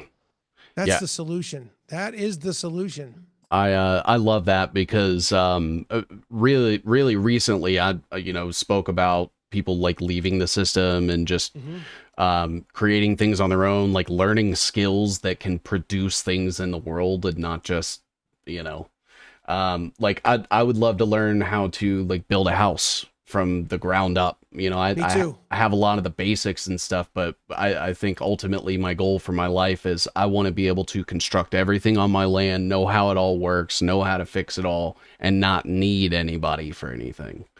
And I think that's a good goal for people to have. So we start with food. Yeah. I just interviewed in my podcast, if anybody cares, it's called Maverick and the Machine. I just did episode 10, I think, 9. With Marjorie Wildcraft. I don't know if you ever heard of her. She's a food independence person, and she's talking about like you just need a quarter acre. Yeah. And you could turn it into with the garden and the chickens. She's like chickens first. Yeah. But start growing your own, and then you can have breakfast every day. Yeah. she was saying that she had a friend who had an apartment that she set her up with quail in her apartment, quail Oh, cages. nice. She has quail eggs every morning for breakfast. Nice. So, starting with the food, you Yeah. know, not just like tomatoes, like you need fat. That's why eggs are important. And then you can eat chickens later. Um, but then you're just sitting here talking to you. I'm thinking about like some sort of a club. We need something. We need some way to organize and have a reason to come together. I And I agree. don't mean in a Barnum statement way, like literally come Yeah. together. Yeah. um, and a vetting, it needs a good vetting process. And again, we're not stupid enough to want to revolt. That's Yeah. not going to work. You're never going to revolt. All revolutions are just one group of elites scamming a bunch of people to fight another group of people that the other group of elites scam so that the elites can steal each other's shit. That's all this is. Yeah. Those don't ever work. People Yeah. want Jimmy. I love Jimmy Dore. I think he's on the right path, but he's constantly talking about revolution. I'm like, the people need to come together and revolt. Like, what are you talking about, dude? Yeah. It's not going to work. They're just going to co-opt you got the same shit you had before. Yeah. We need an evolution. Yeah. We need to evolve into something better. We need to find a way to organize ourselves. And again, we could have an online country. I'm spitballing like crazy here, but who knows who's out there listening? Yeah. We could have an online country. We literally could, and have security. We could have healthcare. We could have all those things. And then if the service isn't provided, you can fire them. Yeah. Yeah. No, I absolutely agree. A lot of the times I'll see in my comments, people are like, we need to overthrow them. We need to good luck. put them on Good the luck. gallows and stuff, especially it seems like a lot of them want to like make it a violent revolution. And I'm like, that you have completely lost me, because now like you're basically justifying the government coming to send kill drones at you or like shipping you to Guantanamo. Like that is not the way that this is going to happen. Yeah, they didn't have Blackhawks in 1776. Right. You know what I mean?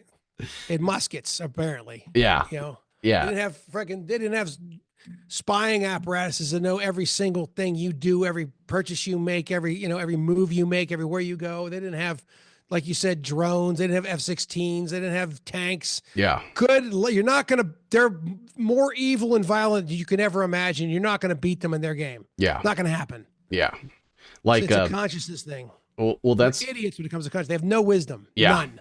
Yeah. I always point out, like, the stuff that they show us in war, and especially like a lot of footage coming out of God, that's the stuff they want you to, they're okay with you seeing. It gets worse.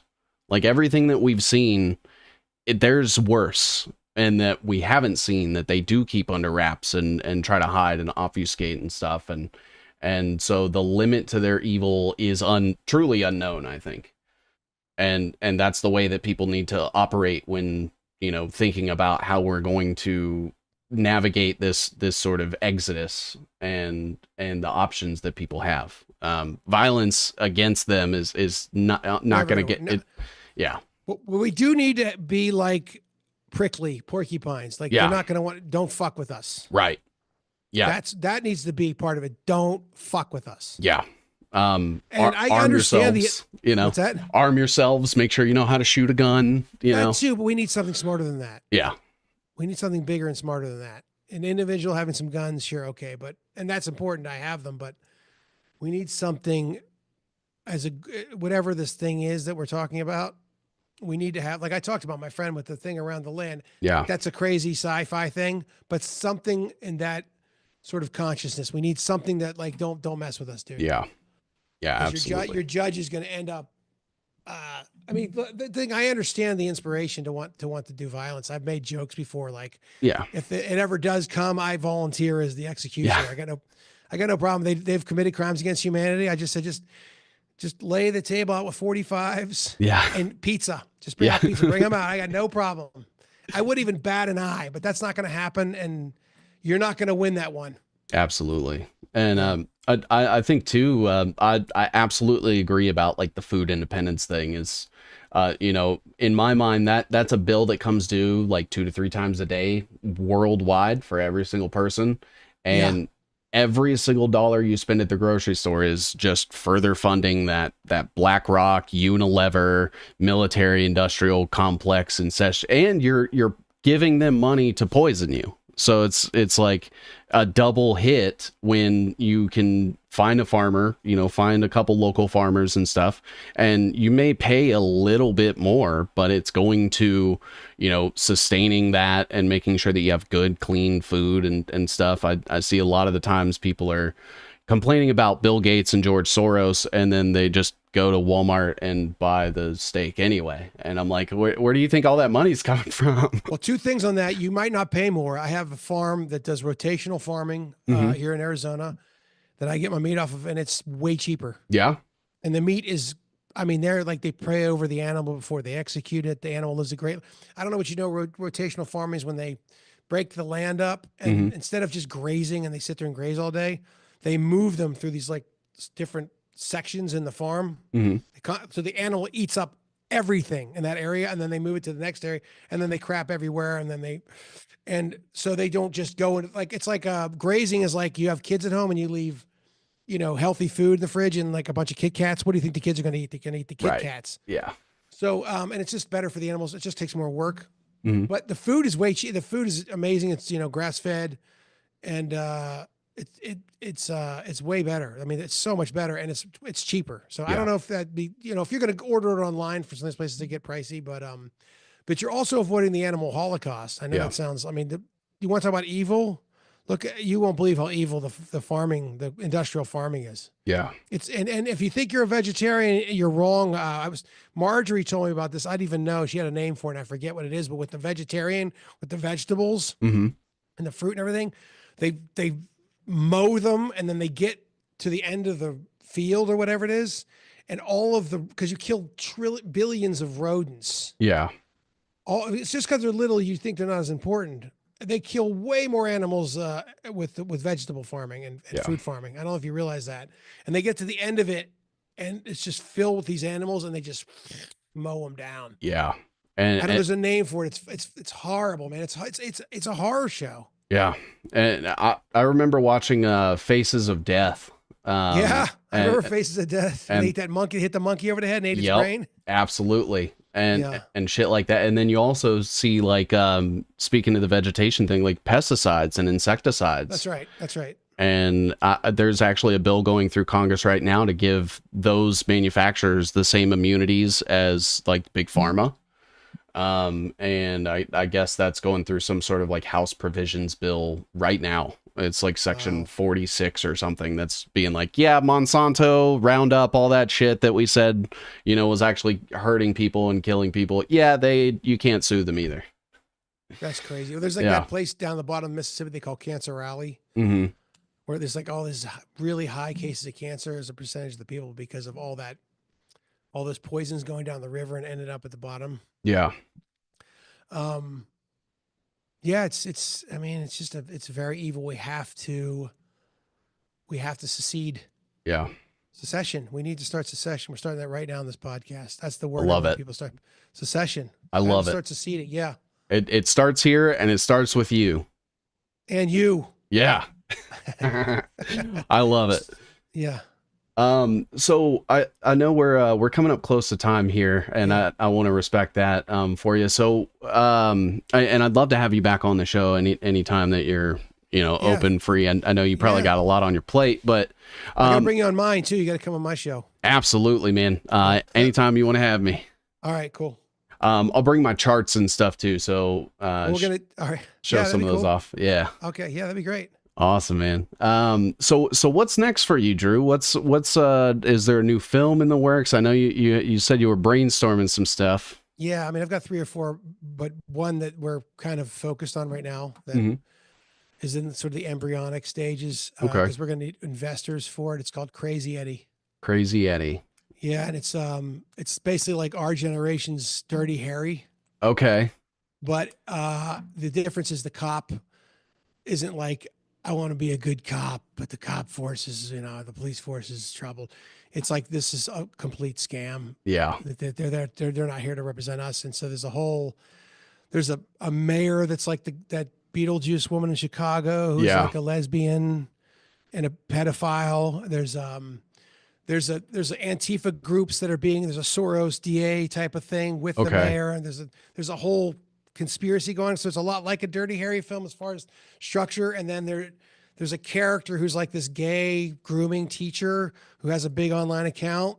And at night he dresses up as a woman, as a tranny. He's a serial killer. Oh, geez. And then there's like riots going on. So Dirty Harry just has this like opening scene. He quits the force and becomes a vigilante and starts going. So his brother, who I think I want Legal Man to play, who works, he's in high up in the bureaucracy of the government, of the police. He starts bringing them these cases that these Soros DAs are letting off and getting off so they can go and cause trouble and mayhem in the city. Okay. And he starts going after and getting justice upon them. But the understory is this tranny serial killer. And we're not holding back on this one. So I love it's it. going to be, it's going to be entertaining first and foremost. Most people will just watch it, not even know, but we'll start putting in their heads this pro-human, anti-control system dialogue, Yeah. if you will, but not actual talking dialogue. I'm trying to think of the word, but you know what I'm talking about. Yeah, like themes narrative. yeah, okay. Yeah. And then here's the weird part, and they might not let me do it, but I might want to come out of retirement and play the guy. Oh, that'd be great. We're going to have a big, it's not a narcissist thing. I promise you. For some reason, I'm inspired to do this guy. And we want it's going to be a big white dude. Nice. We're bringing back the white man for this one. It's going to be like a Clint Eastwood type of character. Okay. So that's what we're kind of talking about right now. I haven't talked about this a whole lot, but I have absolutely no idea how we're going to finance it, but it'll be funny if we get it done, and we'll come back to this podcast because I have no clue. There's some people involved with it right now that I'm not going to mention their names that are interested in helping. But I'm just trying to get that out there in the consciousness. That could be our next film. That one could take the culture, because if I can get $1 to $5 million, I can make it look like 50 million. It's just like any other product. Yeah. If you make a product that's it's worth way more than you paid for it, they're going to make money on it. Yeah. So I want my investors to make a fortune. I love that. Fortune. Yeah. And I want to be able to do what I can do. And the thing is that like I said, I can't barely cook an over easy egg, but I am a world-class post-production editor. I've put the time in, I put the hours in, I know what I'm doing. So that is really a nice benefit for us in the film. And I've told people this about Jones Plantation. If I wasn't the editor of that film, two things would have happened. Either the guy would have had integrity and said, I can't cut this together. This is uneditable. I'm serious. Or he would have cut a complete piece of shit together. It would have made no sense. But just because I know what I'm doing, I know what I shot, I knew what I had. We were shooting that film. When we got done, my DP finally saw it, Teddy Smith. He's like, damn, man, that was really good. I didn't expect, because I didn't think you were going to be able to cut it together. Yeah. Like a lot of people were like, we have nothing to cut together, but I knew we did. Yeah. But that's an asset that we have, that I just have to have Final Cut. And so that's why I like the budget range that we have. When you get up into the 30s and 50s, they want to take it over because they're so afraid of losing their money. I don't blame them. Yeah. But that's how those films get compromised, because there's too many chefs in the kitchen. Whereas if I can just do my thing and cut it together, I will make a freaking masterpiece that will badass based film that people are going to love. Even normies are going to love. I love that. Yeah. I think that it's so important, because you can't put a price on the vision, right? Like even if you get two great filmmakers and one of them has the idea for the movie and they have to pass it off to another one, it's never going to be what it was meant to be. And so I think it's so important that you take on that extra responsibility and you're like, I get final say. It doesn't matter. Because compromising the vision, you might as well not make a movie. No. So you're not going to make it. You're going to make a McDonald's hamburger. I love that. It's the more hamburger. They used to be the most and more McDonald's hamburgers got eaten by than any other hamburger. Okay. Yeah. It's the most popular hamburger, but it's a shitty below average hamburger. Yeah. Yeah. It's the Netflix original of meals. Right. Yeah, exactly. Awesome. Well, Drew, where's a place that people can go to like find your work, support you? I did link your films in the descriptions here. But anywhere that we can go to help you out. I think I'm simping my shirt. It's a Jones Plantation film shirt. I love it. Because some great merch on our website. But they go to jonesplantationfilm.com. jonesplantationfilm.com. They can watch the film there or get some merch or whatever. if they prefer, it's on most of the big streaming platforms, not Netflix. Yeah. And then just go to they can follow me on my YouTube channel, Drew Media TV. We're building that. Awesome. I'm Awesome. Tregs Man on Twitter too. I don't want to give too many marching orders, but I'm building the YouTube channel. I mean, until I think I've got them down where I kind of know what they're going to throw me off for. Hmm. So I think I'll be able to work within that because it's just unfortunately the biggest platform. I mean, I've got a Rumble channel. I Yeah. had it as a backup, which I'm glad I did because of the Kaufman interview. I had to put it on there, Hmm. but I put everything on there, and it's there's nothing going on there really. I've got like 120 followers or something. I had like 2 when I posted Barnum Yeah. World, but I do put stuff on there, and it's kind of growing. But YouTube's just where everybody goes. Still, it's just the way it is. Yeah. And It's Barnum World will also be on. I'm going to submit it to my aggregator, so it'll be on. It should be on like Amazon for free and Tubi and all that stuff. Well, actually, Amazon might charge because I don't know if I have the option to put it on there for free at this point. I think they got rid of that, where they only let Prime. hmm. Anyways, it'll be on more platforms. Is my point. I love But that. yeah, Yeah, I like Tubi because it's one of the few that you don't have to create an account. You just start watching shit, and that's true. That's it's awesome. cool. The only thing about Tubi that I don't like Jones Plantation on there for is that you have to watch commercials while you watch it. Oh man, yeah, that's That annoys me as a filmmaker, but I get it. I yeah. get it. With the right web browser and plugins, Oh. there are ways, but Oh. but probably not on the TV or like on your phone or anything. Yeah. But hey, you got to keep the lights on, got to keep the server space, the domain name, all that stuff. So Yeah. go find something to do for like a minute and then come back and maybe go use the bathroom while the ad's on. Yeah. Or just go to Jones Plantation Films, $10. There you go. Yeah. And get it direct from the source. You'll help Yes. to support Drew and his future projects and everything that he's doing. I'm a huge fan of your work, man, and I want to thank you for everything that you've put in. I know it's not easy. I edit my little podcast clips. I couldn't imagine doing that professionally. So more power to you, man. I really commend you there. Is there anything you want to leave the audience with, or any final thoughts for yourself? Well, just have a nice week. Yeah, I love that. Enjoy your week. Enjoy your family. Awesome. All right, brother. Thank you so much, Drew, and I hope you have an awesome week yourself, and keep doing right. what you're doing, man. All right. Take it easy, man. Thank you. Thank you so much. See you, everybody. Bye. Bye.